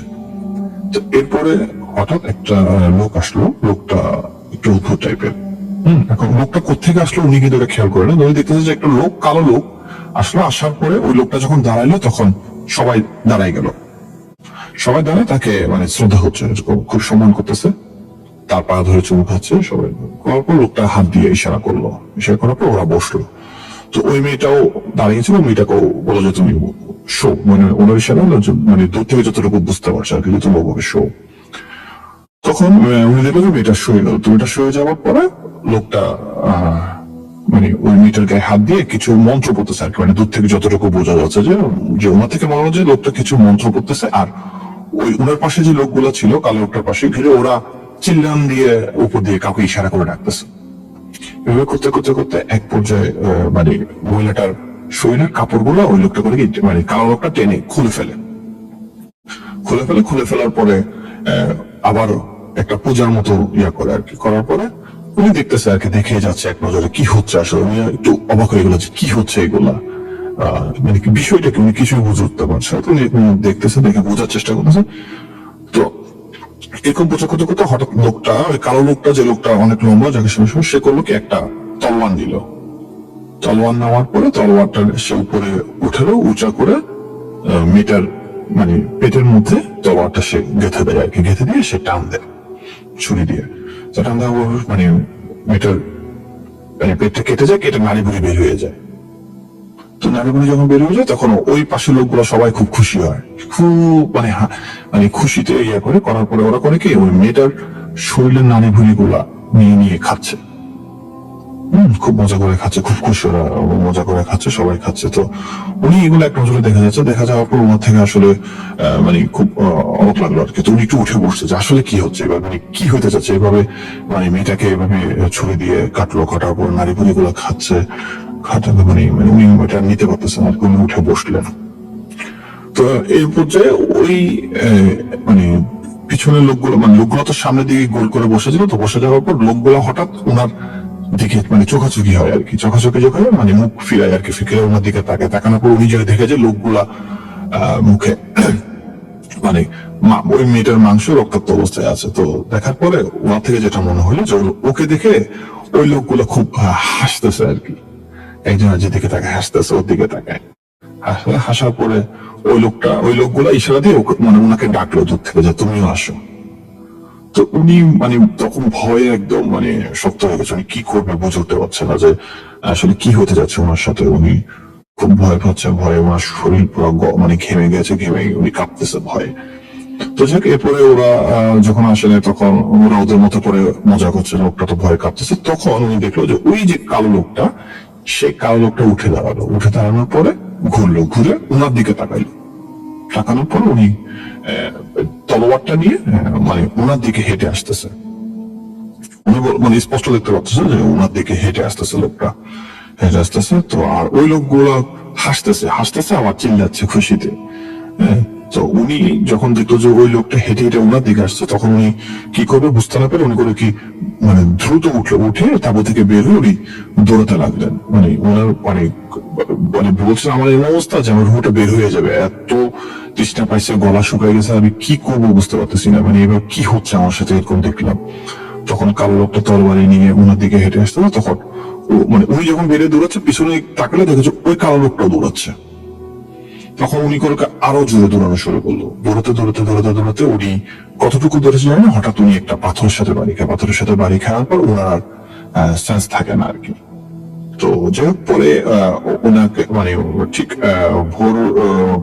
ভোর রাতই হবে, ভোরে এরকম উনি বলে যে আমি যখন ঘুমাচ্ছে তখন আমি দেখি যে মোটামুটি আলো আছে আর কি। তো ওনার যখন চোখ খুলে তখন উনি দেখে যে দুজন পুলিশ মানে ওনাকে নিয়ে দাঁড়ায় আছে আর ওনার সামনে দাঁড়ায় আছে। আসার পরে জ্ঞান ফিরে তখন পুলিশ দুটো ওনাকে ধরে বসা বলো যে পানি খাওয়ার পরে বলো বলো যে আসলে কি হয়েছে আপনার সাথে, আপনি এখানে অনেক পড়েছিলেন এভাবে, আমরা তো তাহলে যাচ্ছিলাম, তো আপনাকে এভাবে পড়ে থাকতে দেখে আসলে আমরা এদিকে আসলাম আর কি। তো কি হয়েছে আপনার সাথে, আপনি এখানে পড়ে আছেন কেন? তো উনি বললো যে আসলে এই সামনে তো আমার একটা গাড়ি ছিল, কিন্তু গাড়িটা কোথায় আমি পাচ্ছি না। আমি বললো যে হ্যাঁ, একটা গাড়ি আমরা দেখেছি, এটা আরো আরেকটু পিছনে, একটু সামনে গেলে আপনি পাবেন, কিন্তু আপনি এখানে পড়ে আছেন কেন? তখন তিনি বললো যে এই ঘটনা, আমি এরকম একটা মানে একটা জায়গায় যাচ্ছিলাম, জায়গাটা এরকম, কিন্তু আমি মাঝপথে রাস্তা হারিয়ে ফেলি, তো হারিয়ে ফেলার পরে আমি এরকম যে এরকম এরকম ঘটনা আমার সাথে ঘটে। তখন তিনি বললো যে এই ঠিকানা আপনাকে আসলে কে দিল? তখন উনি আসলে একটু অবাক হয়ে যায়, বললো যে না, একটা লোক দিয়েছে, তিনি তো আমার শপে কাজ করতেন, তো শপে কাজ করার সময় তিনি আমাকে দিল, এই ঠিকানাটা দেয় আর কি। তো উনি বলছে যে আসলে এই জায়গাটা তো আসলে রেস্ট্রিক্ট এরিয়া, এখানে তো জনসাধারণের প্রবেশ নিষেধ, এবং এখানে আসলে কিছু অদ্ভুত ঘটনা ঘটে, এবং এখানে অনেকে ঘুরতে এসে মারাও গিয়েছে, অনেকে লাশ পাওয়া গিয়েছে, অনেকে খুঁজে পাওয়া যায় না। তো আমরা এই জন্য এই জায়গাটাতে সচরাচর কাউকে আসতে দিই না। তো তুমি কেন আসলা? এখানে তো অনেকে পূজাও করে, অনেকে ব্ল্যাক ম্যাজিক করে, তো এই জায়গাটা আসলে খুবই খারাপ জায়গা, যে জায়গায় সচরাচর আসে না। তো তুমি কেমনে আসলে আমার যায় না, তবে তোমার ভাগ ভালো যে তুমি আল্লাহর রহমতে বেঁচে গেছো, তো এই জায়গায় আর কখনো আসবে না তুমি। তখন ওরা তাকে নিয়ে ওনাকে পৌঁছা দেয়। কিন্তু এরপরে উনি আসলে 1 সপ্তাহ মতো অসুস্থ ছিলেন, তো ট্রিটমেন্ট করার পরে মোটামুটি সুস্থ হন। তো ওই মালিককেও ঘটনাটা বলো, তখন মালিক বলে যে তুমি কি কাজ করছো, তুমি নিজেও জানো না যে তুমি কি কাজ করছো, তুমি কেন এরকম ইয়ে করলো? আর এরকম অনেকেই আসে, কখনো এই কাস্টমারদের সাথে এভাবে কোথাও যেতে বলে তুমি যাওয়া না, হ্যাঁ, এইসব জায়গা বলো, আর আমাকে একটু বলতে পারতো যে কোন ঠিকানায় যাচ্ছে, তাহলে তো আমি তোমাকে বলতাম। তো সে পরে ওই লোকটাকে উনি আর কখনো দেখিনি, উনি আর ওনার শপে আসে নাই। তো এই আর কি। তো এই ছিল আসলে রাসূলের একটা ঘটনা, উনি আমাকে বললো আর কি শেয়ার করতে, আমি শেয়ার করলাম। ওকে, থ্যাংক ইউ সো মাচ। আমরা ঘটনাটা শুনলাম এবং আমরা ঘটনাটা শুনে খুবই অবাক হলাম। বেশ মানে ভয়ঙ্কর কিছু বর্ণনার জায়গা আছে এই ঘটনার মধ্যে।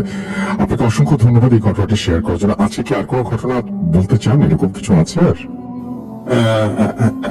আরেকটা ঘটনা আছে, এটাও দেশেরই ঘটনা, সিলেটের, এটাও আমার কালেক্ট করা আর কি। ওকে ওকে, তাহলে অবশ্যই এই ঘটনাটাও শুনে আসি আমরা। তাহলে আপনার দ্বিতীয় এবং শেষ ঘটনাটা শুনে আসি, এবং এই ঘটনার যদি কোনো প্রেক্ষাপট থাকে সেই প্রেক্ষাপটটা বলার পর তারপরে আপনি ঘটনাটা শেয়ার করবেন প্লিজ।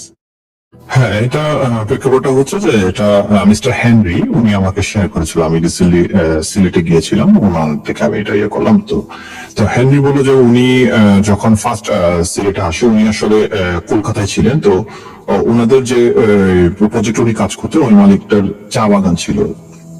তো ওনাকে সামাও কোনো কারণে ওনার মানে এই দেশে পাঠায় আর কি, সিলেটে পাঠায়। যে ওনার যে পার্টনারটা ছিল, কলকাতার যে মালিক, ওনার বাংলাদেশের পার্টনার ছিল, তো ওই পার্টনারটা মানে ঝামেলা হওয়ার কারণে, মানে ব্যবসা একটু ধীর গতি হওয়ার কারণে উনি বললো যে হ্যাঁ, তুমি তো মোটামুটি এগুলো বোঝো মার্কেটিং, তুমি একটু ওখানে যাও, ওখানে তুমি 1 মাস একটু থেকে ওদেরকে একটু কাউন্সিলিং করে আনো আর কি। তো হেনরি বললো যে ঠিক আছে, ওনারও শখ ছিল সিলেটে যাবে। তো উনি সব প্রসেসিং করলো আর কি, মালিক প্রসেসিং করে ওনাকে পাঠায় আর কি। তো উনি সিলেট আসে, সিলেট আসার পরে ওনার থাকা খাওয়ার কি ব্যবস্থা ওনাকে সব বলে দেওয়া হয়। তো ওখানে উনি যে জায়গায় থাকবে সেটি হচ্ছে একটা বাংলো আর কি, আমি ওটা কোথায় অ্যাড্রেসটা বলবো না। তো ওই বাংলোতে ওনার থাকার ব্যবস্থা হয় আর কি। তো বাংলোটা মানে বাংলাদেশের যে মালিক আছে, ওই মালিকের নিজস্ব বাংলোই আর কি, ওই টাইপেরই। তো ওখানে উনি থাকবে। তো ওখানে ওনাকে একটা কেয়ারটেকার দেওয়া হয়। তো উনি সকালে পৌঁছাতে, সকালে পৌঁছানোর পরে উনি মানে ব্যাগ ট্যাগ সব ইয়া করার পরে উনি আগে চা শ্রমিকদের যারা আছে প্রজেক্টে ওখানে যায়, ওখানে গিয়ে ভিজিট করে কথাবার্তা বলার পরে ওনার কেয়ারটেকারটা আসে, বলে স্যার আপনি কখন যাবেন, আপনি যখন যাবেন আমাকে বলেন, আমি আপনার সাথে আছি, সমস্যা নেই। তো সারাদিন কথাবার্তা বলার পরে উনি বিকালের দিকে উনি বললো যে কেয়ারটেকার হেনরি সাহেব বললো যে আমাকে একটু নিয়ে যাও, আমার একটু বিশ্রামের দরকার, আমি বিশ্রাম করবো। তো বলো ঠিক আছে, চলেন, আপনাকে আমি বাংলোতে নিয়ে যাচ্ছি। বাংলোতে নিয়ে যাওয়ার পরে উনি দোতলা বাংলো, খুব সুন্দর। তো ওনার খুব ভালো লাগলো পরিবেশটা, খুব নিরিবিলি, এবং ওটার আশেপাশে আসলে মানে তখন এটা অত উন্নত হয়নি, ডেভেলপ হয়নি, অনেক বিশাল খালি জমি আছে আর কি। তো তো কেয়ারটেকার ওনাকে সব বোঝাইলে, স্যার এই যে এখানে আপনি থাকবেন, দোতলায় যে সুন্দর বিছানা আছে, আর খাওয়ার বিষয়টা হচ্ছে আপনাকে আমি খাবার দিয়ে যাব, আর আপনার যদি কোনো সমস্যা হয় আপনি আমাকে ডাক দিবেন, আর আমাকে যদি না পান তাহলে এখান থেকে একটু বের হয়ে সামনে গেলে ওখানে আমার এক বাবু আছে, উনাকে ডাক দিলে উনি চলে আসবে আর কি। তো ওই বাবুর সাথে পরিচয় করায় দেয় আর কি, যে আমাদের নতুন স্যার মিস্টার হ্যামলি, ওনার সাথে আপনারা আপনি একটু কোঅপারেশন করবেন, আগে থাকবে আর কি। তাহলে বলো ঠিক আছে, সমস্যা নেই, সব ঠিক আছে। তো উনি ওনার মতো করে ঘোষ করে সবকিছু ইয়ে করলো, করার পরে উনি মানে বাংলাটা ওনার ভালো লাগলো, উনি ঘুরে ঘুরে দেখতেছে আর কি, কথাবার্তা বলতেছে। তো সন্ধ্যার পরে আসলে চা খাইলে, চাটা খাওয়ার পরে হ্যান্ডিকে বলো যে ক্যাটেকা বলো যে স্যার কাকুকে বিশ্রাম করবেন না, এরপর বলে যে না আমি একটু চলো তোমার সাথে একটু ঘুরে, আমার থেকে জায়গাটা ভালো লাগতেছে। ঠিক আছে স্যার, সমস্যা নেই, এখানে যাই। তুমি যাচ্ছে, যাওয়ার পরে বিভিন্ন জায়গায় ঘুরলো, ওরা থেকে খুব ভালো লাগলো, নিরিবিলি জায়গায়। তো বললো যে স্যার এটা আসলে বাগান, তো এখানে শ্রমিকরা তো সারাদিন কাজ করার পর চলে যায়, খুব একটা মানুষ আসে না, আর ওরকম ইয়াও নেই। আর আমি আছি, আমার বাসা একটু দূরে, আর এখানে যে বাবু আছে, বাবুকে লাগলেও সমস্যা নেই, উনি এখানে ফ্যামিলি নিয়ে থাকে, রান্না বান্না, আপনার খাওয়ার কোনো সমস্যা হবে না। আপনি যদি রাতে কোনো বিশেষ দরকার হয় আমাকেও বলতে পারেন, ফোন আছে, ল্যান্ড ফোন আছে, আর যদি আমাকে না পান তাহলে বাবুকে ডাকলেও নিয়ে করে দিবে, আর আপনার রাতের খাবার চাটা আমি আপনাকে ফ্লাক্স করে দিয়ে যাবো, এই আর কি। হ্যাঁ, তো উনি প্রথম দিন তো ঘোরাঘুরি করে খুব টায়ার্ড, উনি ঘুমালেন আর কি বিছানায়, খাওয়া দাওয়া করে একটু আর্লি ঘুমিয়ে গেলেন, সকালে উঠে আবার ইয়েতে যাবে। তো উনি হঠাৎ মাঝরাতে মানে ওনার ঘুম ভেঙে যায়, ঘুমিয়ে যাওয়ার পর ওনার মানে বুকটা খুব ধরপড় করে আর কি, মানে খুব একটা আওয়াজ জোরালো আওয়াজ শুনে ওনার ঘুমটা ভেঙে যায়। তো উনি মানে রুম অন্ধকার, লাইট বন্ধ করে দিয়েছে। উনি শুনেছে উপরে মানে চালের উপরে, মানে বাংলার উপরে ইয়ে টাইপের, তো ওখানে কে জানি মানে খুব ছোটাছুটি করতেছে, এটা সাপের মতো আর কি, খুব ছোটাছুটি করতেছে, একবার এই প্রান্ত থেকে ওই প্রান্তে যাচ্ছে, ধপ ধপ ধপ করে এরকম হচ্ছে। তো উনি খুব ভয় পেয়ে যায় যে কি হচ্ছে আসলে। তো উনি কি করবে বুঝতে পারছেন, এরকম অনেকক্ষণ মানে প্রায় থেকে এটা হচ্ছে আর কি, মানে এই প্রান্ত থেকে অন্য থেকে খুব দৌড়াদৌড়ি করতেছে, ছোটাছুটি করতেছে, মানে গোল্লা ছুট খেলছে এরকম টাইপের আর কি। যাক, এরকম বেশ কয়েকবার হওয়ার পরে উনি শুয়ে পরে সকাল হলে উনি ওই যে কেয়ারটেকার আসে ওনাকে ডাকার পর নাস্তা নিয়ে এসেছে, আমি ফ্রেশ হন। তো উনি ফ্রেশ ট্রেশ হয়ে নাস্তা করে বের হন, উনি রাতে যাবে। তো যেতে গাড়িতে উনি মানে কেয়ারটেকারকে বলতেছে যে এই বাংলোতে আসলে কি হয়, মানে কি চোর টোর আছে কিনা। না স্যার, চোর টোর কেন থাকবে, চোর টোর থাকার মতো তো এখানে কেউ আসে না স্যার, আর ওরকম কোনো কিছু হয় না। তখন উনি বলল যে না আসলে মনে হয় রাতে কেউ উপরে চালে হাঁটে বা ছাদে হাঁটে এরকম। তখন ক্যাটাকে বল কেন স্যার, কিছু হয়েছে কিনা। তো একটু করে বলে আর কি, যে আমার থেকে মনে হলো মাঝাতে ঘুমিয়ে গেছে, যে মনে হলো যে উপরে কেউ দৌড়াদৌড়ি বা ছোটাছুটি করছে। তো উনি বলল যে স্যার এগুলো কিছু নয়, কোনো বিষয় না, আপনি ইয়া করিয়েন, আর যদি বেশি সমস্যা হয় তাহলে ওই দাদাবাবুকে ডাক দিয়ে উনি ইয়া করে দিবে আর কি। তো যাক, উনি পরের দিন সকালে কাজ করবো, সে যথারীতি আবার বিকালে ব্যাক করার পরে আড্ডা দেওয়ার পরে বাবু আসে, কথা বলবেন সাথে। তো উনি বাবুকেও সেম কথাটা বলে আর কি, যে এখানে রাতে কি চোর আছে বা কেউ আসে কিনা। তো বলতেছে যে না আসলে ওরকম কোনো কিছু না, ওগুলা আপনি ইয়ে করিয়েন না, আপনি আপনার মতো করে থাকেন, কোনো সমস্যা নাই, আর যদি বেশি সমস্যা হয় আমাকে ডাক দিবেন। তো খুব একটা এড়িয়ে গেল আর কি। তো মিস্টার হ্যান্ডের ভিতরে উনি একটু কৌতূহলী ছিল, তো ওনার ভিতরে এটা আসলে একটু ইয়ে হলো যে আসলে কি হচ্ছে, কি হয়। যাই হোক, তো পরের দিন রাতে উনি আবার ঘুমানোর সময় হঠাৎ আবার সেম মানে ঘুমে গেছে। তো এবার হচ্ছে যে ছাদের উপরে না, ওনার মনে হলো যে ঘরের মধ্যে কেউ ছোটাছুটি করতেছে, মানে লুকোচুরি খেলছে এরকম টাইপের। তো উনি খুব ভয় পেয়ে যায়, হঠাৎ করে ভয় পেয়ে যায়, উনি কি করবে বুঝতে পারছে না। তো উনি ওঠার পরে লাইটটা জ্বালানোর পরে বললো কে আছে ওখানে, কেউ আসছেন, এরকম কথা বলে। তো আসলে কোনো সারা শব্দ পায়। তো উনি উঠে একটু দেখেন, ঘুরি করে দেখা যাচ্ছে কেউ নেই। তো ওনার বাংলার পিছনে একটা বারান্দা আছে, বারান্দা দিয়ে উনি দাঁড়িয়ে একটা স্মোকিং যেতে কথা, উনি স্মোকিং অভ্যাস, উনি সিগারেট ধরালেন আর কি। ধরার পরে উনি সোজা খোলা, মানে চারদিকে তো মোটামুটি খোলা, কোনো ইয়া নেই, ঘনবসতি নেই, ওর কবরটা ইয়া ছিল না। উনি দেখে দূরে একটা জায়গার মধ্যে কিছু লোক, হ্যাঁ, আগুন পোড়াচ্ছে, আগুন ধরাছে আর কি, আগুন ধরা কি জানি করতেছে। তো উনি অনেকক্ষণ দেখলো, দেখানোর পরে উনি মানে চিন্তা করতে লাগলো আসলে কি হচ্ছে, এভাবে দূরে আগুন ধরা, এখানে তো কেউ আসে না লোকজন। তো যাক, ওটা উনি দেখলো, দেখার পরে উনি চলে আসে, আসার পরে ওনার মতো করে উনি ঘুমায় যায়। প্রতি সকালে যখন আবার কেয়ারটেকারটা আসে তখন উনি বলে যে ওই সাইডটাতে আসলে কি। তো বলে ওই সাইডটা বলতে কোন সাইড, বলে যে আমার বাসার পিছন দিয়ে যে আমার বারান্দাটা আছে সেটা দিয়ে দূরে আর কি, দূরে একটা জায়গা দেখলাম আর কি, একটা জায়গা বেশ বড়, চারদিকে আবার ইট দিয়ে প্রাচীর দেওয়া আছে। তো বললো স্যার ওটা তো কি আসলে যাই না, ওটা অনেকে শ্মশান বলে, আবার ওখানে হিন্দুরা কবর দেয় এরকম আর কি, দুটাই ওই টাইপের হয় আর কি। তো ওরকম কিছু না আর কি। তো উনি বললো আচ্ছা ঠিক আছে। তো বললো রাতে কি শ্মশানে কেউ এরকম পোড়া টোড়া হয় নাকি? স্যার আসলে ওরকম কোনো কিছু না, ওগুলো আপনি ইয়ে করিয়েন না, এটা হিন্দুদের বিষয়, তো ওরা ওদের মতো করে হয় আর কি। আর মানুষ কখন মারা যায় না যায় এটা ওদের মতো করে বিষয়, আপনি এগুলো ইয়ে করা দরকার নেই, আপনার সমস্যা হলে আপনি আমাকে ইয়ে করিয়েন। তো আবার মানে এড়িয়ে যাচ্ছে আর কি, এই টাইপের ঘটনা। তো যাই হোক, পরের দিন উনি কাজ করবো গুলো করার পরে ঠিক যথারীতি উনি আবার আসলো, আসে ঘুমানোর পরে ওদিন রাতে আর কোনো সমস্যা হয়নি, কিন্তু উনি কৌতূহলবশত মানে হঠাৎ করে উঠে সিগারেট ধরলেন, ধরে উনি বারান্দা গিয়ে একটু দেখতে চাইলেন যে আসলে ওই জায়গাটা কি দেখি। তো ওই জায়গাটা উনি যখন দেখলো, দেখতেছে যে মানে জায়গাটা মানে অনেক দূরেই, তো কিন্তু খোলা তো দেখা যাচ্ছে, তো দেখতেছে ওখানে অনেকগুলা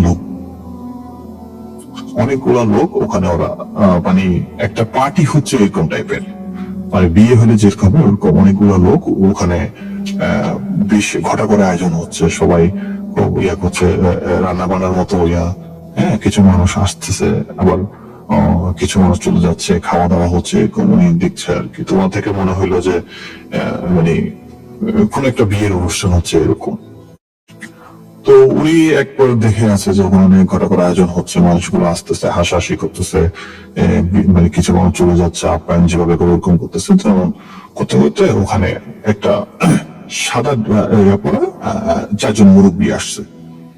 তো ওই মুরব্বীরা আসার পরে সবাই চুপচাপ দাঁড়ায় আছে, সবাই চুপ দাঁড়ায় আছে। তো দেখতেছে যে ওই বিয়ের মন্ডলে যে ইয়েগুলো পরে ওরকম ব্যবস্থা করা হয়েছে, কলা পাতা বিচার আগুন হচ্ছে, তো ওরা পাক দিচ্ছে আর কি, হিন্দুদের যে পাকটা ওরকম পাক দিচ্ছে, আর ওই লোকগুলো মন্ত্র করতেছে। তো মিস্টার হেনরি তো দেখছে, দেখার পর হঠাৎ ওনার মনে পড়লো আচ্ছা পুরোহিতরা তো কখনো সাদা ড্রেস পরে না, কারণ উনি তো কলকাতায় ছিল, বেশ বিয়ে খেয়েছে, উনি দেখলো এরা কেন এরকম পড়লো, এটা ওনার মনে মানে কৌতূহল জাগলো যে কি ব্যাপার, পুরোহিতরা তো কখনো এরকম হয় না, তাহলে এটা কি হচ্ছে, এটা কাদের বিয়ে? হ্যাঁ, আর খ্রিস্টানদের বিয়ে তো এরকম হয়, এটা মিস্টার হেনরি জানে নিজেই, তো এরকম তো হওয়ার কথা না, আসলে কি হইতে যাচ্ছে। তো এরকম উনি যখন দেখতেছেন, দেখতে দেখতে হঠাৎ ওনার দিকে কিছু একটা ঢিল লাগে, এবং ঢিলটা ওই সাইড থেকে আসছে, তো ঢিল লাগে পাথরের মতো। তো উনি খুব ব্যথা পাওয়ার পরে উনি ওদিকে তাকায়, তো তাকানোর পর ওনাকে দেখতেছে যে দুইটা লোক, ওটাও সাদা ড্রেস পরা, তারা ইশারা দিয়ে চলে যেতে বলতেছে, চলে যা। তুমি একটু অবাক হইলো যে এত দূর থেকে ওরা আবার আমাকে দেখলো কেমনি, অন্ধকার, আবার খুব একটা বেশি দূর তাও না, কিন্তু তারপরে তো দেখার কথা, আমাকে চলে যেতে বললো। তো উনি যায় না, হেনরি দাঁড়ায় থাকে, ওদের ভালো লাগতেছে, একটা অনুষ্ঠান দেখতেছে, উনি ভালো লাগতেছে। তো এবং করে ওই লোকগুলা আবার ইশারা দিল যে চলে যাওয়ার জন্য। তারপর ওরা যাচ্ছে না, যখন যাচ্ছে না তখন উনি দেখলো যে ওই লোক দুইটা ওনার দিকে আসছে আর কি। তো উনি আস্তে আস্তে তখন উনি ইতস্ত বোধ করে উনি বলেছে যাক, যখন ইয়ে করলো তখন আমি যাই। তো উনি জানার দরজাটা বারান্দার দরজাটা বন্ধ করে ভিতরে ঢোকার পরে উনি যখন ঘুমাচ্ছে, তখন হঠাৎ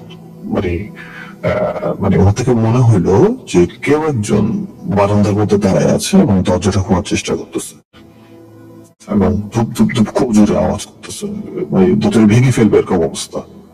এবং ওনার থেকে আরো মনে হলো ছাদের উপরে উনি যে দৌড়াদৌড়ির যে ইয়াটা শুনলে প্রথম দিয়ে ওরকম ছোটাছুটি হচ্ছে, এবং চারপাশে ওনার থেকে মনে হচ্ছে কেউ ঘিরে ফেলছে ওনাকে, ঢিল ছুটতেছে, এই করতেছে, মানে খুব ভয়ঙ্কর একটা পরিবেশ, উনি কি করবে বুঝতে পারতেছে না। তখন উনি মানে কি করবে বুঝতে পারতেছে না, কি করবে, কি উঠে কি ডাক দিবে কাকা বাবুকে না কি করবে, মানে কিছু বুঝতে পারছে। তো হঠাৎ ওনার মনে হলো ওনার পা অবশ্যই আসতেছে এবং উনি হাত পা নড়তে পারতেছে না, এবং উনি দেখলো যে ওনার বুকের উপরে কেউ একজন শুয়ে আছে এবং সেটা তার গলা টিপে ধরছে। গলা টিপে যখন ধরছে উনি মানে খুব ছটফট করতেছে, নড়তে পারছে না, ওনার নিঃশ্বাস নিতে খুব কষ্ট হচ্ছে, মানে খুব ইয়ে অবস্থা, এবং ওনাকে খামচি দিচ্ছে। উনি বলে যে ওই জিনিসটা এত অদ্ভুত, আমার থেকে মনে হলো যে একটা হনুমান টাইপের সে আমার গলা টিপে রাখছে এবং আমার চারপাশ খামচি দিচ্ছে, এবং আরো অনেকেই আছে এরকম মনে হইলো আর কি, অনেকেই আছে, এবং তার পুরো শরীরে মানে তাকে আঘাত করতেছে, সুই দিয়ে ফুটা দিচ্ছে, এরকম মনে হচ্ছে। এখন উনি যতই চিল্লানোর চেষ্টা করতেছে উনি চিল্লাতে পারতেছে না, উনি অনেক চেষ্টা করতেছে উনি চিল্লাতে পারতেছে না। পরে কি করবে, মনে মনে উনি ওনার বাইবেলের যে কয়েকটা ইয়া আছে ওখান থেকে ওনার মতো করে ওনাদের যে ইয়াগুলা ওগুলো উনি ডাকে আর কি। ডাকার পরে ওনার হঠাৎ করে ওনার মনে হলো যে ওরা সব ছেড়ে চলে গেছে। যখন চলে গেছে উনি আস্তে আস্তে স্বাভাবিক হয়, হওয়ার পরে উনি খুব ওঠার চেষ্টা করে কিন্তু পারে না। তো অমত অবস্থায় উনি ঘুমায় যায়, উনি মানে কি হয় বুঝতে পারে, উনি ঘুমিয়ে যায়। তো সকালে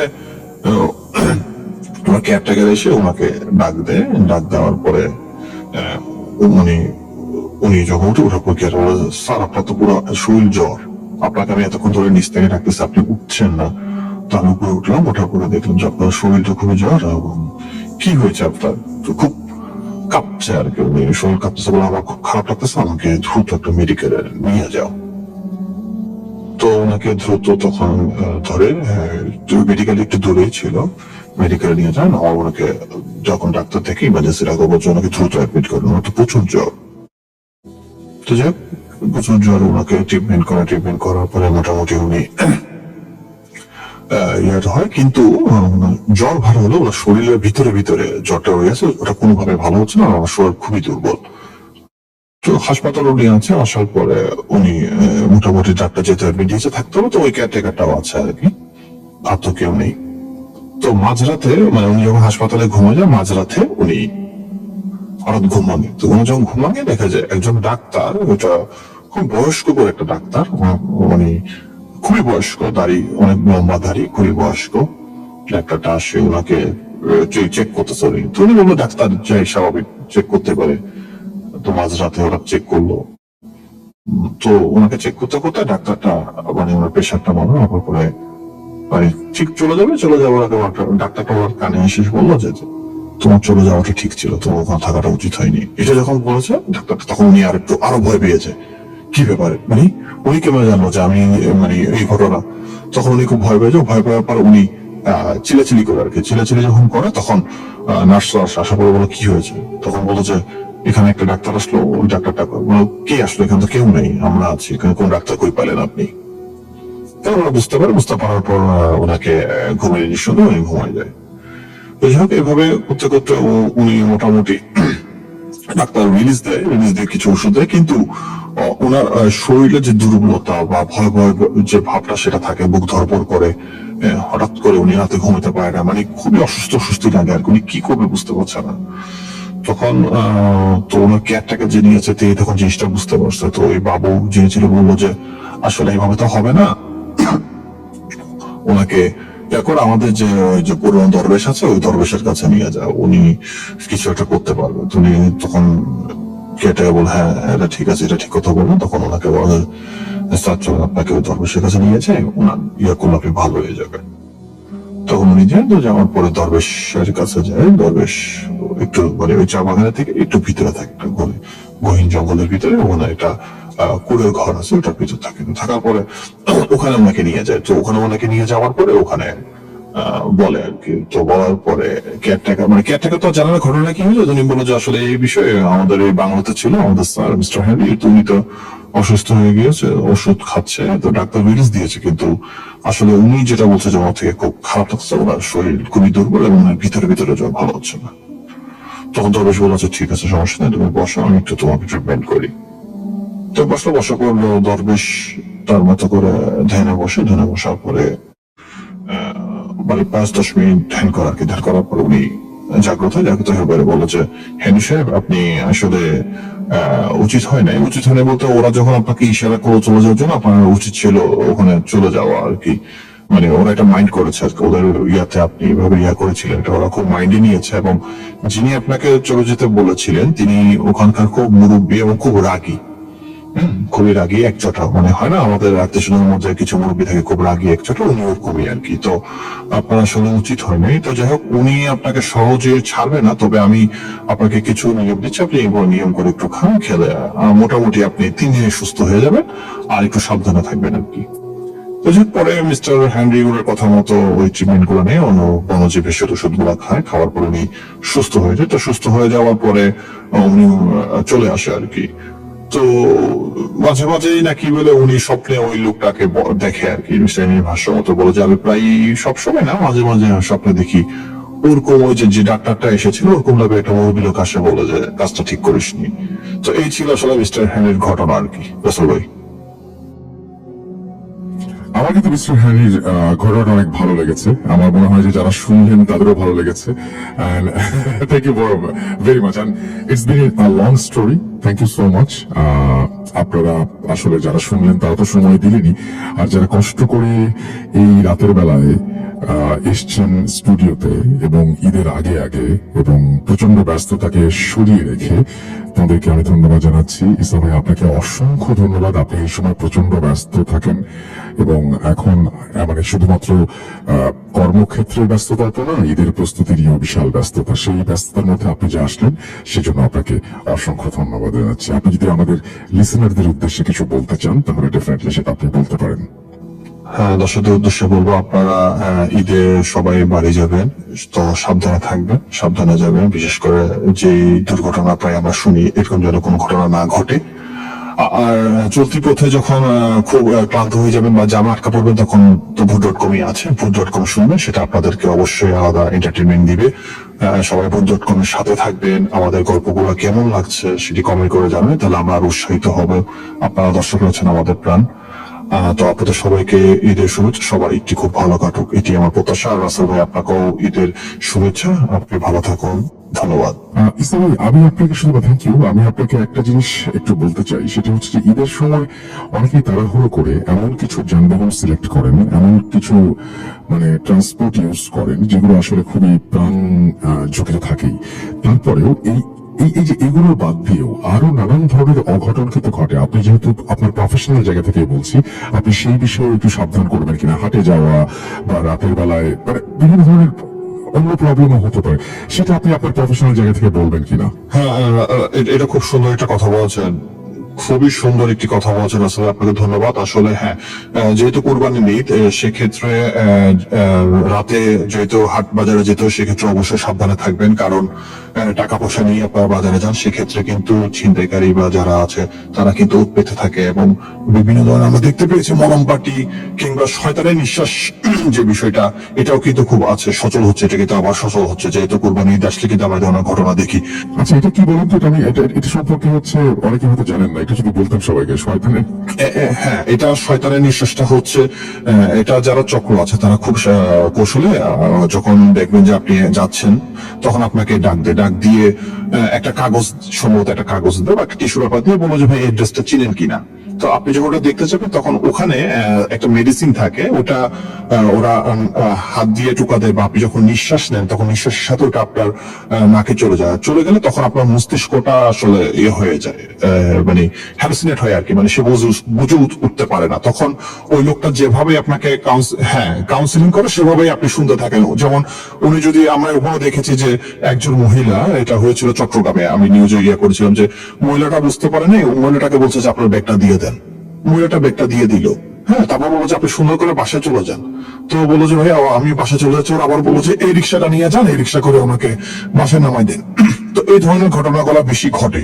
আর কুরবানির ঈদ যেহেতু টাকা পয়সা নিয়ে সবাই বের হয়, তো ওদের টার্গেটটাই এরকম থাকে। সাবধানে থাকবেন এই ক্ষেত্রে, অবশ্যই সাবধানের বিকল্প কিছু নেই। আর আরেকটি হচ্ছে যে আমরা গত ঈদে যেরকম দেখেছি লঞ্চ ঘাটে যে একটি দুর্ঘটনা ঘটলো, সেগুলো আপনারা মানে তাড়াহুড়া করবেন না, সময় যে জীবনের মূল্য অনেক বেশি। তো অবশ্যই সাবধানে থাকবেন এবং ক্ষতি কোনো কিছু ঘটে গেলে অবশ্যই আমাদেরকে জানাবেন। সবার ঈদ যাত্রা সুন্দর হোক, সেই প্রত্যাশা। ধন্যবাদ ইসা, আপনি ভালো থাকুন, ভালোর দলে থাকুন। কষ্ট করে স্টুডিওতে এসেছেন, আপনাকে অনেক অনেক ধন্যবাদ। ঈদ মুবারক।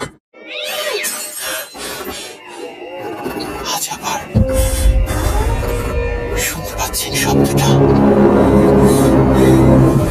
ভয়ের আরেক নাম ভূত.com with Russell.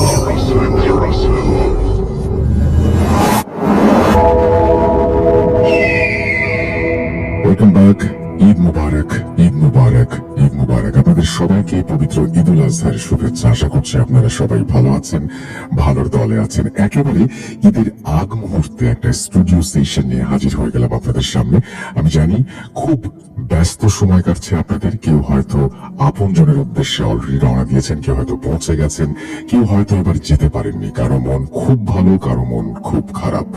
কিন্তু কোরবানির ঈদ যেহেতু, হয়তো কোরবানির পশু কেনা হয়ে গেছে এবং কোরবানির প্রস্তুতিও চলছে জোরে সোরে। এই মুহূর্তে একটু সময় কি দেবেন আমাদেরকে, যেন আপনাদের ভয়ের রাজ্যে নিয়ে যেতে পারি, শোনাতে পারি কিছু দারুণ ঘটনা। হ্যাঁ, আমাদের স্টুডিওতে আজকে উপস্থিত আছেন আমাদের অতিথিরা।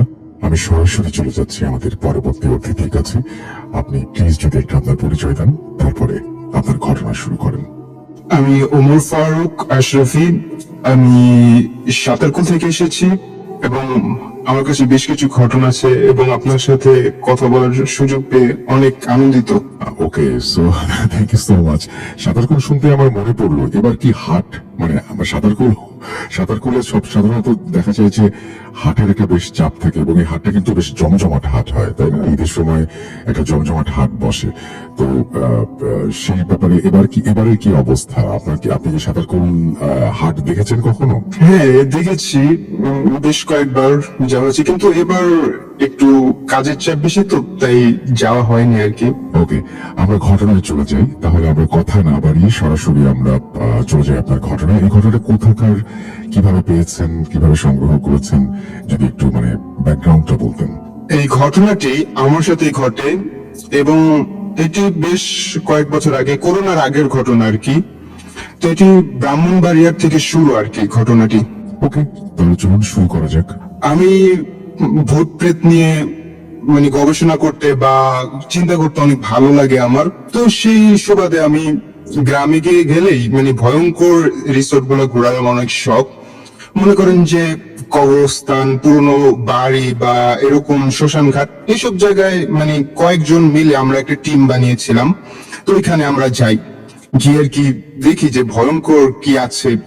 তো এরকম একবার আমি কার থেকে যেন, আমার খেয়াল নাই, অনেক আগে, তো কার থেকে যেন শুনি ঘটনাটি, মানে সরি একটা স্টোরি, যে মানে মানে পুরনো কবরস্থান থেকে মাটি নিয়ে কি যেন মানে জাদু করা যায় বা এরকম কিছু একটা করা যায়। তো এরকম আমি একটু গুরুত্ব বেশি দেই যে আসলে আচ্ছা দেখি কি বলে। তো আমি শুনলাম, শুনে তো এর পর দিন রাত্রিবেলা আমরা 3 জন ছিলাম টিমের। তো আমরা 3 জন মিলে রাত 10টা বা 10:30 হবে, তখন আমরা ঘর থেকে বের হই যে দেখি কি করা যায়। তো এরকম একটা কবরস্থান ছিল পাশেই। তো এরকম কবরস্থান থেকে মাটি মানে এক মুষ্টি মাথার কাছ থেকে, কবরের মাথার পাশ থেকে, একটা কবরের মাথার পাশ থেকে এক মুষ্টি মাটি আমি নেই এবং একটা পলিথিনে ভরে রাখি এবং বাসায় চলে আসি। এবং একটা পুরনো বৃদ্ধ ছিল আমাদের ব্রাহ্মণবাড়ি এলাকায়। তো ওই বৃদ্ধের কাছে যাই এবং বলি যে আমি তো এরকম শুনেছি যে কি মানে কবরের পুরনো কবরের মাটি দিয়ে কি না কি করা যায়, তো আপনি কিছু বলেন। সে বলে আচ্ছা ঠিক আছে, আমি তোমাদেরকে পরে বলবো। তো এরকম পরে বলবো বলে আর তার সাথে এরকম দেখা করা হয়নি। তো আমরা ঢাকা চলে আসি। তো বেশ কয়েকদিন সিম্পল ভাবে যাচ্ছিল।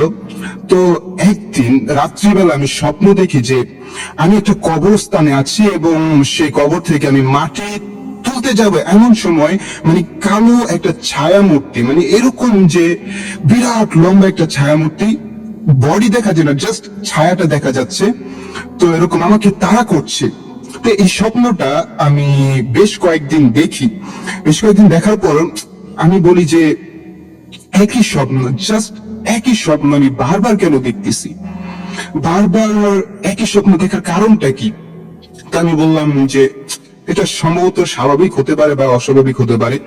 তো আমি একটা আরেকটা কথা বলতে ভুলে গেছিলাম। এর আগে আমি আরেকটা স্বপ্ন দেখি যে ঘুমের ভিতরে ওই ছায়ামূর্তিটা, আমি বলতে ভুলে গেছিলাম, ঘুমের ভিতরে ছায়ামূর্তিটা আমাকে চর মারে, মানে আমি মাটি তুলতে যাই, আমাকে চড় মারে।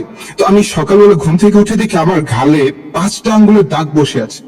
আমি দেখি স্বপ্নে যে আমাকে চড় মারলো, কিন্তু আমি ঘুমের থেকে উঠে সেই ব্যথাটা অনুভব করি এবং সেই চড়ের যে 5টা আঙ্গুলের দাগ, সেই 5টা আঙ্গুলের দাগ আমার গালে বসে যায়, একেবারে লাল হয়ে আছে, ফুটে আছে।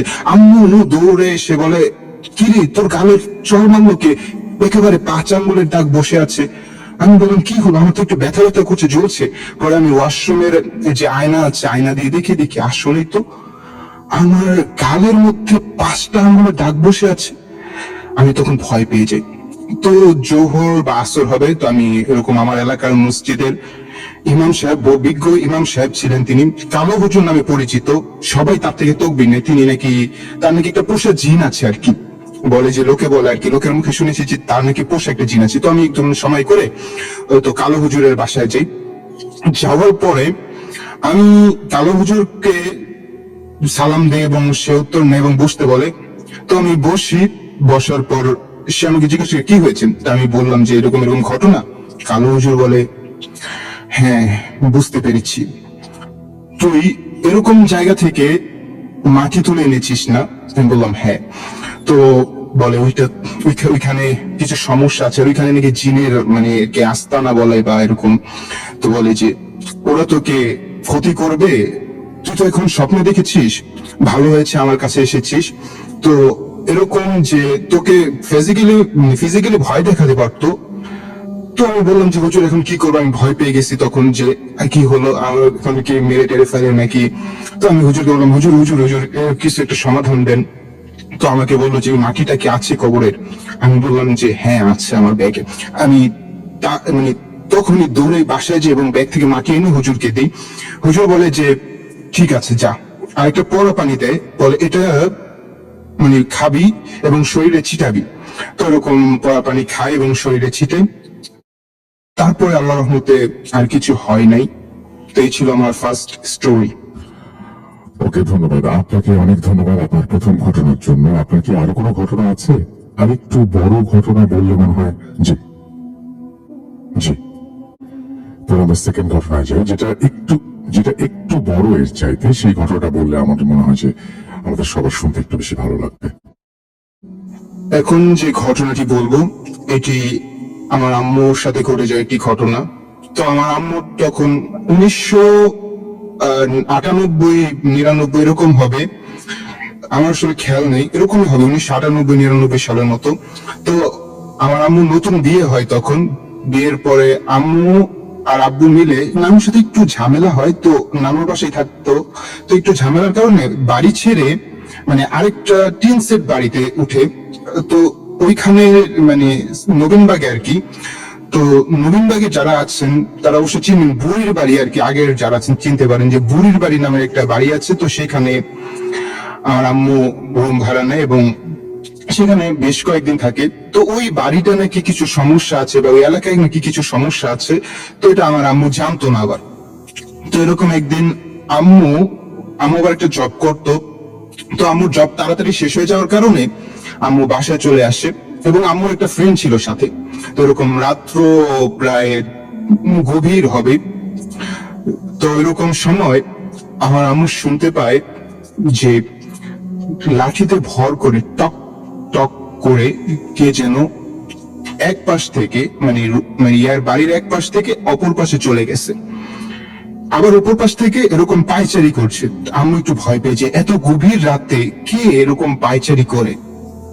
তো আম্মুর বান্ধবী আবার কিছুটা জানতো। তো আম্মুর বান্ধবী বলে কিছু হয়নি কিছু হয়নি, এরকম লোক হবে। তো এরপরেই কিছুক্ষণ পরেই কয়েকটা বিড়ালের চিৎকারের আওয়াজ, মানে ভয়ঙ্কর কণ্ঠে কয়েকটা বিড়াল চিৎকার করতেছে এবং এক সময় টিনের চাল এরকম কে যেন হাত দিয়ে ঠাস ঠাস ঠাস করে বাড়ি দিচ্ছে এবং কিছুক্ষণ বাড়ি দেওয়ার পর আবার স্টপ। আমি তো ভয় একেবারে কি মানে বান্ধবীকে জড়ায় ধরছে, দুইজন ভয় একেবারে একাকার। তো এরকম সময় আবার দেখে যে চালের উপরে ঠাস করে একটা শব্দ। আম্মুর ভয় তো আরো বেড়ে গেছে। তো এরকম ঘরের বাহির থেকে আর কি, দরজার বাহির থেকে, টিনের দরজার বাহির থেকে বলছে যে দরজাটা খোল, আমি আসছি। এখানে তুই কি জন্য এসেছিস? দরজা রাখো, আমি ভিতরে ঢুকবো। আম্মু তো ভয় পেয়ে গেল। রাত্র গভীর, এত রাত্রে কে দরজা খোলার জন্য বলছে? আম্মু বান্ধবীকে জড়িয়ে ধরে মানে একেবারে কাঁপতেছে, এরকম অবস্থা। তো তখন আমার বান্ধবী বলে যে ভয় পেও না, আমি তোমাকে একটা কথা বলতে ভুলে গেছি, এই বাড়িটা একটা সমস্যা আছে, এলাকাটা একটু সমস্যা আছে। তো তো এরকম আবার ঘোড়ার টকবকের মতো ঠক ঠক করে আবার শব্দ, এবং মনে হচ্ছে যে চারপাশ দিয়ে টিন ঠাস ঠাস করে কে যেন থাপ্পড় দিচ্ছে, এবং চালের উপর কে যেন পাড়াচ্ছে, মানে একেবারে চাল পাড়ালে যেরকম শব্দ, কর্ম এরকম শব্দ, এবং বিড়ালের আওয়াজ, মানে একেবারে ভয়ঙ্কর একটা পরিস্থিতি। তো এরকম আম্মু তো ভয়ে আছে। তারপর আম্মু কি বললো যে দোয়া কেরাত পড়া শুরু করলো। দোয়া কেরাত পড়ার সাথে সাথে, বিশ্বাস করেন, দোয়া কেরাত পড়ার সাথে সাথে একেবারে সব শান্ত। তো এরকম প্রথম দিন এরকমই গেছে। তো আম্মু আর আব্বুকে কিছু বলে নাই, আম্মু একটু চিন্তা করবে বা আব্বু আম্মুকে একটু বকা দেবে, এই জন্য কিছু বলে নাই। তো এরকম সেম পরের দিন একই ঘটনা ভাই, সেম। তো এরকম পরের দিন আম্মু বাড়িওয়ালির কাছে গেছে, এবং মানে যে যার থেকে রুম ভাড়া নিচ্ছে আর কি, তার কাছে গেছে, বলে যে এরকম এরকম ঘটনা। তা ওই বাড়িওয়ালি আম্মুকে আর কি খুলে বলে যে এই জায়গায় নাকি একটা দারোয়ান ছিল বা নাইট গেট ছিল, ওই পাহারা দিত এলাকা, খোরা লোকটা আর কি, মানে এক পা নেই আর কি। তো এরকম কয়েকদিন আগে মারা গেছে। তো এই নাকি তার যে জিন থাকে, তার মানে জিন বলতে জিন ভূত এরকম আর কি, সে নাকি বিরক্ত করে আর কি মানুষকে। তো এই ছিল সেকেন্ড ঘটনা। পরে আরেকটা কথা, এই আম্মু পরে একটা হুজুরের কাছে যায় এই এলাকার। তো ওই হুজুর থেকে পড়া পানি খায় এবং একটা তাবিজ দেয় হুজুর। তারপর আলহামদুলিল্লাহ আর কিছু হয়নি। ওকে, আপনাকে অনেক ধন্যবাদ। আমরা আমাদের পরবর্তী অতিথির কাছে যাব। আপনি ভালো থাকবেন। আপনি যদি, যেহেতু ঈদ এখন, এই মুহূর্তে যদি আপনি আপনার কোনো কথা বলতে চান আমাদের লিসেনারদের, বা কোনো কিছু জানাতে চান, কোনো শুভেচ্ছা দিতে চান, আপনি দিতে পারেন। তো যেহেতু সামনে ঈদ, সবাইকে ঈদ মোবারক, ঈদের অগ্রিম শুভেচ্ছা। এবং যারা ঈদে বাড়িতে যাচ্ছেন তাদেরকে উদ্দেশ্য করে বলবো, আপনারা একটু সাবধানে বাড়িতে যান। আমি দেখেছি বেশ কয়েকবার যে ট্রেন দিয়ে যারা বাড়িতে যায়, ট্রেনের ছাদে উঠে যায়, এরকম অনেকে ট্রেনের ছাদ থেকে পড়ে মারা গেছে বা ট্রেনের সাথে কাটা পড়ে মারা গেছে। আমি বলবো যারাই বাড়িতে যাচ্ছেন ঈদে, একটু সাবধানে যান। আসলে ঘোরার চেয়ে জীবন, মানে জীবনের চেয়ে ঘোরাটা তো বড় না, সবার আগে জীবন। তো আসলে সবাই সাবধানে চলবেন, চলাফেরা করবেন, রাস্তা পার হবেন সাবধানে, এবং ঈদে বাড়ি যাওয়ার ক্ষেত্রে একটু সাবধানে যাবেন। ওকে, আপনাকে ধন্যবাদ। আপনি ভালো থাকবেন। ঈদ মোবারক। এত ব্যস্ততার মাঝখানেও যে আমাদের সময় দিয়েছেন, সেটা অনেক বড় একটা ব্যাপার। আসলে আমরা চলে যাবো আমাদের পরবর্তী অতিথির কাছে। চলুন শুরুতেই পরিচিত হই তার সাথে। আপনার নামটা যদি একটু বলতেন, কোথা থেকে এসেছেন সেটা যদি বলতেন, তারপর আপনার ঘটনায় যাব। আসসালামু আলাইকুম রাসেল ভাইয়া, আমি ইমরান হোসেন, প্রামাণিক, মিরপুর, ঢাকা থেকে। ওকে ইমরান, আপনি যদি একটু বলতেন যে আপনাকে প্রথমে ঈদের শুভেচ্ছা জানাচ্ছি, এবং আমার মনে হয় যে ঈদের সময়টা খুব ব্যস্ততায় কাটে, তারপরে যে আপনি সময় দিয়েছেন সেজন্য আপনাকে অসংখ্য ধন্যবাদ। আর আপনি যে ঘটনাটি বলবেন, সেই ঘটনাটি আপনি কিভাবে সংগ্রহ করলেন, কোথা থেকে পেলেন, সেটা যদি একটু আমাদের শুরুতেই বলে দিতেন। ঘটনাটা আসলে মূলত ভাইয়া আমার নিজের সঙ্গে ঘটা। এটা 2020 আমি যখন গ্রামে যাই, কোভিড টাইম ছিল তখন, এন্ড ওই মোমেন্টে আর কি ঘটনাটা আমার সঙ্গে ঘটে।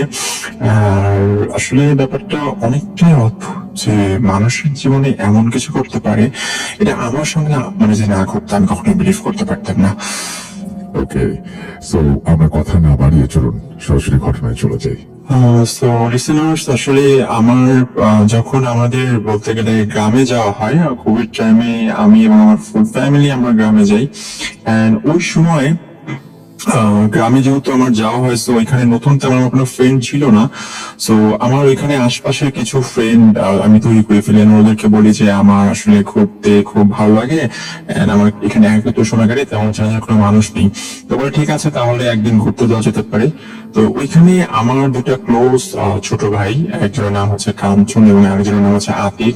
তো ওরা আমাকে বলে, ভাই আপনাকে এক জায়গায় ঘুরতে নিয়ে যাবো। তো বললাম ঠিক আছে চলো। তো সময়টা ছিল দুপুর টাইম, মানে দুপুরের খাবার খেয়ে আমরা বের হলাম। এন্ড ঠিক আমাদের বাড়ি থেকে 10-15 মিনিটের রাস্তা। ওই জায়গাটায় আসলে বেসিক্যালি একটা কবরস্থান ছিল। তো যখন আমরা মানে ব্যাক করি, আপনার মাগরিবের টাইম মানে ঘনিয়ে আসে, এন্ড ওই মোমেন্টে আসলে ঘটনাটা স্টার্ট হয় যে বৃষ্টি নামে, প্রচুর বৃষ্টি নামে।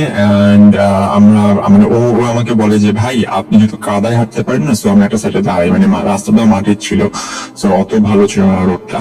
তো একটা পাশে আর কি আমরা দাঁড়াই, এন্ড দেন হঠাৎ করে দেখি যে একটা খুব বিশ্রী গন্ধ আসছে। মানে আশপাশে তেমন কিছু ছিল না, বাজার টাইপের কিছু জায়গা ছিল, এন্ড ওইখান থেকে একটা মনে হচ্ছে যে মানে খুব অদ্ভুত একটা গন্ধ, এবং মানে একটা মনে হচ্ছে যে কুকুর মানে আত্মকান্না, মানে খুব কষ্ট পেয়ে কান্না করছে এমন কিছু একটা সাউন্ড শুনতে পাচ্ছিলাম। তাই আমি ওকে বললাম যে এখানে বেশিক্ষণ থাকা ঠিক হবে না, আমরা বাসার দিকে যাই। ওই সময় বৃষ্টিও তেমন ছিল, অনেকটাই কমে যায়। তো যেটা হয় যে পরে আমরা যখন হাঁটতে থাকি, মানে আমি কেন যেন আমার খুব অস্বস্তি লাগছিল হঠাৎ করেই, আমি জানি না, যে শরীর খুব ভার হয়ে যাওয়া বা মানে হাঁটতে কষ্ট হওয়া, মনে হচ্ছে যে আমার পায়ের উপরে, দুটো পায়ে মনে হচ্ছে যে আমার প্রচন্ড ভারী কিছু দেওয়া, আমি হাঁটতেই পারছিলাম না। মানে এরকম যে কেন হলো আমি জানি না। যাই হোক, ওরা বলছিল যে ভাই আপনার যেহেতু হাঁটতে কষ্ট হচ্ছে, আপনি আস্তে আস্তে আসেন, আমরা সামনে আগাই। তো ঠিক আছে, ওরা দুজন পরে আস্তে আস্তে সামনে আগাতে থাকে। দেন হঠাৎ করে, মানে আনবিলিভেবল, হঠাৎ করে আমার সামনে একজন খুব মানে বয়স্ক একটা লোক, প্রায় 6 ফিটের মতো লম্বা, এন্ড জায়গাটা খুব অন্ধকার ছিল, যেহেতু আকাশ মেঘলা ছিল, বৃষ্টি হয়েছে। সো আমি আমি মানে সে আমার সামনে হঠাৎ করে চলে আসে। এটা কেমন যেন একটা অবাক লাগে আমার কাছে, যে কিভাবে সম্ভব, কোনো মানুষ নেই যেখানে, কোভিড টাইম। সো ওই মোমেন্টে বের হওয়া, সো মানে কিভাবে কি আমি বুঝতে পারতেছি না। সে আমার সামনে এসে বলে যে তুমি এখানে কেন আসলে, মানে সে খুবই মানে রাগান্বিত তার চেহারা। আমি জানি না, তাই আমি কখনো দেখিও নাই। আমার বাইরে যাওয়া তখন মনে হয় 1.5 মাস থেকে 2 মাস হবে। তো এই মানুষটাকে আমি আমার আশপাশে কখনো দেখিনি, কিন্তু সে এমন ভাবে রেগে যাচ্ছে, আমি জানি না, সে খুব রেগে বলো তুমি এখানে কেন আসলে। তো আমি কিছু বলতে পারলাম না। দেন মানে আমি যখন তার সামনে দাঁড়িয়েছিলাম, তার চোখের দিকে আমি যখন তাকলাম, দেখলাম যে এটা মানে মানে অন্ধকারের মধ্যে মনে হচ্ছে খুব লাল, মানে এটা কি করে যায় না, এবং সাদা পোশাক, যেহেতু আমার আমার এমনি ভয় লাগতেছিল যে এমন একটা প্লেস। তো সে হঠাৎ করে আমার মুখে হাত দিল, এটা কেমন যেন আমার মানে ওই মোমেন্টে এবারে সেন্সলেস হয়ে যাওয়ার মতো অবস্থা, কিন্তু আমি খুব কষ্ট করে নিজেকে কন্ট্রোল করলাম। এবং একটু পরে দেখলাম যে সে মানে আমার সামনেই দাঁড়িয়েছিল, কিন্তু হঠাৎ করে উঠাবো, মানে এইগুলো আসলে মানে কিভাবে আমি নিজে এক্সপ্লেন করবো আমি নিজেও জানি না। তো যাই হোক, পরে ওরা আমার সামনে দিয়ে হাঁটতেছিল, অনেক দূর চলে গেলো। দেন যখন দেখতেছে আমি নাই, ওরা আবার ব্যাক করে যে ভাই আপনি কই ছিলেন, মানে আপনাকে পাচ্ছি না, এরকম এরকম ঘটনা। তো বললাম যে তোমরা প্লিজ, আমি যেহেতু তোমাদের পিছনে কোনো লোককে আমার সামনে দাঁড়িয়ে থাকতে দেখছো কিনা, এরকম কিছু। তোমরা বললো না ভাই। এন্ড অবাক করার ব্যাপার, আমি যখন বাড়িতে আসি আমার চোখে সুরমা লাগানো ছিল, এন্ড আমার মানে মানে বলতে গেলে আমি কেমন যেন মানে একদম নিস্তব্ধ, কোনো কথাবার্তা বলতে পারতেছিলাম না, বা চুপ করেছিলাম। তো এই 1-2 দিন পর আমি আর কি এটা আমার ফ্যামিলিকে বলি, আর আমার সাথে যে যেটা ঘটে, আমি সারা রাত ঘুমাতে পারিনি, আমার জ্বর আসে, আমার প্রচুর শরীর খারাপ হয়ে যায়। মানে এটার কোনো এক্সপ্লেইন আমার কাছে নেই যে কেন এমন হলো, বা লোকটাই বা কে, বা কেনই আমি সেই জায়গা থেকে এমন একটা কুকুরের আত্মনাদ শুনতে হলো। খুব বিশ্রী একটা গন্ধ, এগুলোর কোনো কিছু আসলে রাসেল ভাই আমার কোনো মানে আমি নিজে কিভাবে সম্ভব, আমার কাছে সত্যি খুব অবাক লেগেছে। তো এই ছিল আপনার ঘটনা, রাইট? আচ্ছা ঠিক আছে, ওকে। এটাও খুব মানে আমরা আমরা পরপর বেশ কয়েকটা ছোট ঘটনা পাচ্ছি। যদি আমরা আরেকটু বড় ঘটনায় যাই, সেটা কি সম্ভব? আরেকটু যদি বড় ঘটনা বলতে চান, তাহলে হচ্ছে ভাইয়া এরকমই এটা হচ্ছে আপনার ওই যে যখন বন্যা হলো বাংলাদেশে, মানে বন্যা একটা পরিস্থিতি ছিল। আমরা যখন আপনার নোয়াখালীতে আমাদের উদ্দেশ্য ছিল, কিন্তু যাত্রা পথে একটা ঘটনা আমি আর কি শেয়ার করতে পারি। আমার কাছে বেশ কিছু ঘটনা আছে, প্রায় 3-4টার মতো ঘটনা আমার কাছে আছে। ওকে, আমরা চলে যেতে হবে আপনার দ্বিতীয় ঘটনায়। সো যাই হোক, মূলত আমার বাসা হচ্ছে মিরপুর 13-তে, এন্ড আমাদের বলতে গেলে আমাদের বাসার পাশে যে মসজিদ, আমি মসজিদের নাম বলছি না, প্লাস আমি হচ্ছে ওইখানে যে ভাইয়ের সঙ্গে জায়গাটা গিয়েছিলাম, আমি ভাইয়ের নামটাও বলছি না, ওটা তো ভাইয়েরই বাড়ি যেখানে গিয়েছিলাম। সো কনসেপ্টটা আসলে এমন ছিল যে ঘটনাটা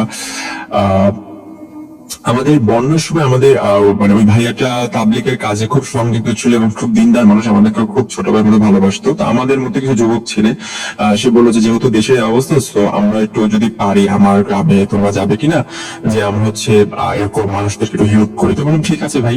তো যাই হোক, যেহেতু বন্যা পরিস্থিতি, তো সব জায়গায় একদম পানির একটা পরিবেশ, একদম মানে মানুষ খুবই কষ্টে এবং তাদের জীবনে যে কত কঠিন মুহূর্ত গিয়েছে এটা পুরো বাংলাদেশ দেখেছে। তো আমরা নোয়াখালী যাবার উদ্দেশ্যে রওনা দিই। তো সেদিন রাতে হচ্ছে আমাদের জন্য ভাইয়াই সবকিছু ব্যবস্থা করে, গাড়ির ব্যবস্থা করে। ছোট একটা ট্রাক ছিল, ছোট পিক আপ ভ্যানের মতো। ওই জায়গায় আর কি আমরা প্রায় 8 থেকে 9 জন আমরা যাত্রা করবো, মানে নোয়াখালীর উদ্দেশ্যে রওনা দিই। তো যাই হোক, ওই রাতের বেলা যখন হচ্ছে আমরা বলতে গেলে মানে যে ড্রাইভারটা ছিল সে মূলত ছিল না, সে তার হেল্পারকে পাঠিয়ে দেয় যে আসলে আমি কোনো কারণে যেতে পারবো না, আমার ব্যস্ততা, সো আমার হেল্পারকে দিয়ে দিলাম, আপনি হচ্ছে ও আপনাদেরকে নিয়ে যাবে ড্রাইভ করে। তো যেটা কাজ আমরা দেন, উনি আমাদেরকে জাস্ট নোয়াখালী নিয়ে যাওয়ার জন্য গাড়িতে রওনা দিল আমাদেরকে নিয়ে।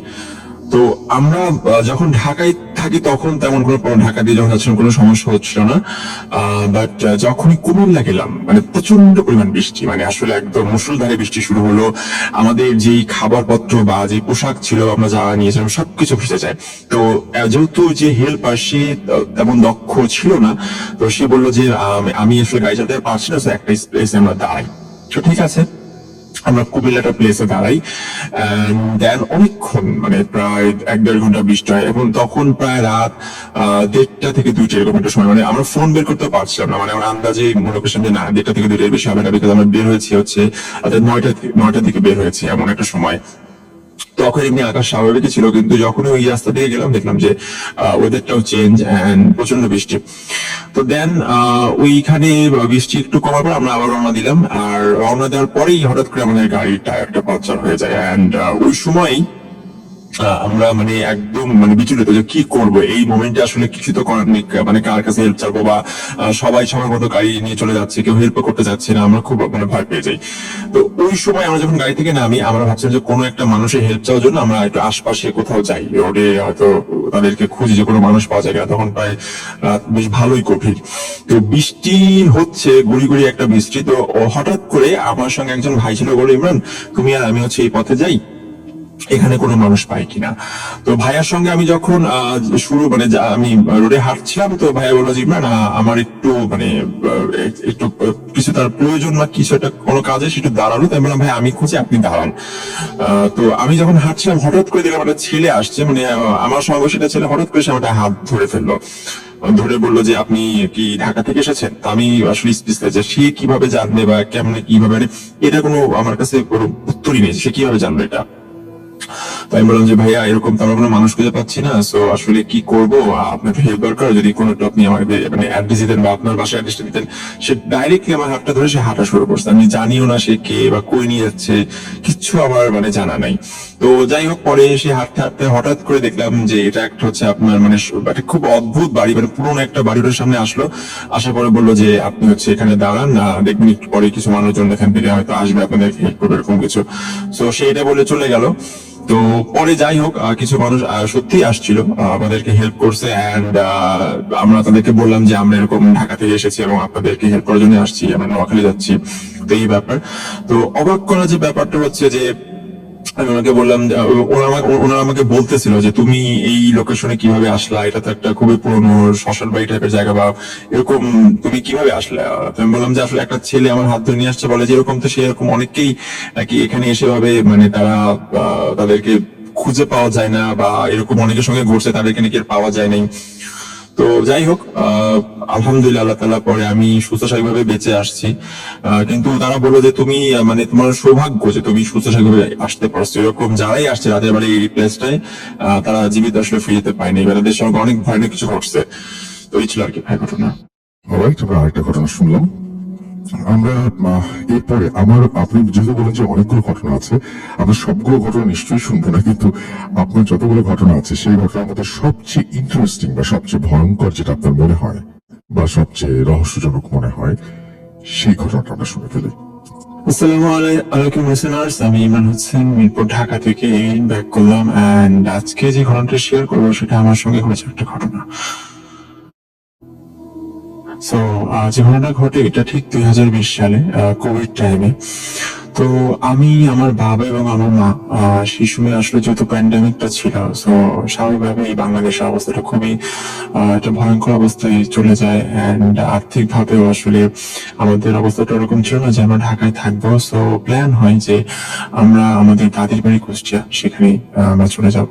তো যাই হোক, দেন আমরা 2020 জুলাইয়ের 26 তারিখে আমরা রওনা দিই, এন্ড দেন ওখানে যখন আমরা যাই তার 1 বছর পরেই আমার মা প্রচন্ড পরিমাণে অসুস্থ হয়ে যায়, এবং আমরা মানে হঠাৎ করে সাডেনলি যেটা হয় যে আমাদের বাড়ি করতে করতে আমাদের বাড়িটা পুরোপুরি কমপ্লিট হয় না, এন্ড আমরা সে বাড়িতে একদিনও থাকতে পারিনি।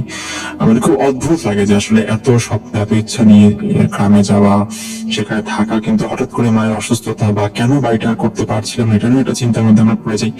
তো যাই হোক, আম্মু যেহেতু অনেক অসুস্থ হয়ে যায়, এরপরে আমাকে এবং আমার মা এবং বাবা আমরা ব্যাক করি, আম্মুকে নিয়ে আসা হয় অ্যাম্বুলেন্সে করে, and আমার মা আর বেঁচে নেই।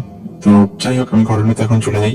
আমার মা মারা যাবার যত সম্ভব 2.5 বছর বা 3 বছর পর আমি আবার কুষ্টিয়া যাই আমার কিছু জিনিসপত্র নেওয়ার জন্য, ঘরে আসবাবপত্র এবং আমারও কিছু জিনিসপত্র ছিল। তো বাড়িটা যেহেতু পুরোপুরি কমপ্লিট হয়নি, তো আমার বাড়ির যে আসলে বাড়ির গেট গুলো, সেটা সব ওয়ার্কস এর চাবিগুলো আমার চাচির কাছে থাকে। আমি চাচিকে বলে, চাচি আমার জিনিসপত্র নিব, সো আপনি হচ্ছে কাইন্ডলি যদি চাবিটা দেন। যাই হোক, চাচি আমাকে চাবিটা দেন। আমার যে ঘরে জিনিসপত্র যেগুলো ছিল আমাদের ব্যক্তিগত ভাবে ছিল, আমরা ঢাকা থেকে নিয়ে যাই, তার অধিকাংশই ওই ঘরে ছিল, এন্ড কিছু জিনিসপত্র হচ্ছে আপনার চাতালের উপর রাখা হয়। তো আমি আমার কাছে যে ছোট ভাইগুলো আছে ওদেরকে বলি যে তুমি হচ্ছে আমাকে একটু সময় দিও, আমার এগুলোটা নামাতে হবে। তো ওরা, ঠিক আছে ভাই, আমরা হচ্ছে আপনাকে দুপুরের টাইমে সময় দেবো, সময় ফ্রি থাকি, তো আপনাকে টাইম দেবো। ঠিক আছে, আমি দুপুরের খাবারটা খেয়ে আমার ভাবি যে আমার যেহেতু জিনিসপত্র লাগবে, সো যেগুলো নিচে আছে সো আমি এগুলো সংগ্রহ করি, দেখি কি কি আছে। তো আমি যখন রুমটার মধ্যে মানে তালাটা খুলে গেটটা খুলে ঢুকি, মানে প্রথম যে ব্যাপারটা, এটা খুব অদ্ভুত বাতাস লাগে, মানে একটা রুমের মধ্যে আসলে মনে হচ্ছে খুব ঝাপটা একটা বাতাসে কিভাবে সম্ভব, এটা একটা অদ্ভুত লাগে যে মনে হয় খুব কেউ জোরে করে, মানে আমার মুখে গরম একটা বাতাস মানে স্পর্শ করে, এরকম একটা ব্যাপার।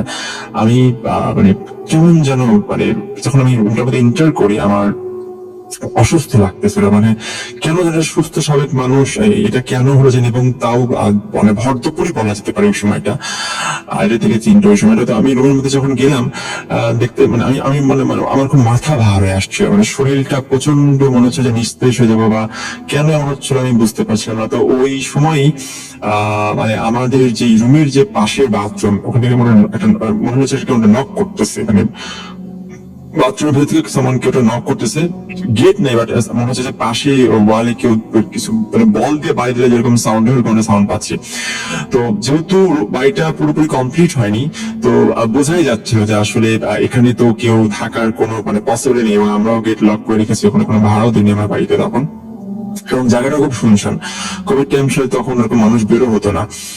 তো মোটামুটি আসলে আমি যখন এদিকে যাই, তো আমি কেমন যেন একটা অদ্ভুত রকম ছায়ার মতো কিছুটা দেখতে পাই, মানে প্রত্যেকটা জিনিস যেন আমার, মানে ওই সময় ভর দুপুর হওয়ার পরেও, আলো থাকার পরেও আমার ভয় লাগছিল। তো আমি আর বেশি কোনো স্টে করতে পারলাম না, কিন্তু যখনই আমি আসবো আমার মনে হচ্ছে আমার পেছন থেকে কেউ একটা মানে আমার পোশাকটা ধরছে, মানে আমার টিনে খুব মানে বিশ্রী ভাবে মনে হচ্ছিল যে আসলে কেউ পিছন থেকে টান দিল। আমি আসলে আর সহ্য করতে পারছিলাম না, আমি খাটে এসে বসলাম, এন্ড দেন আমি যখন বসে আছি, মানে আমি প্রায় একটা সেন্সলেস হয়ে যাওয়ার মতো অবস্থা। আমি জানি না যে আসলে ওই সময়ে ওই রুমের মধ্যে আমি ছাড়া কেউ ছিল না, এবং আমার ওই ছোট ভাইগুলাও আসলো, বলে যে ভাই আপনি কেন এরকম মানে একা একা রুমের মধ্যে ঢুকলেন, বিকজ এতদিন ধরে বাড়িটা বন্ধ এন্ড কেউ ঢুকেও না।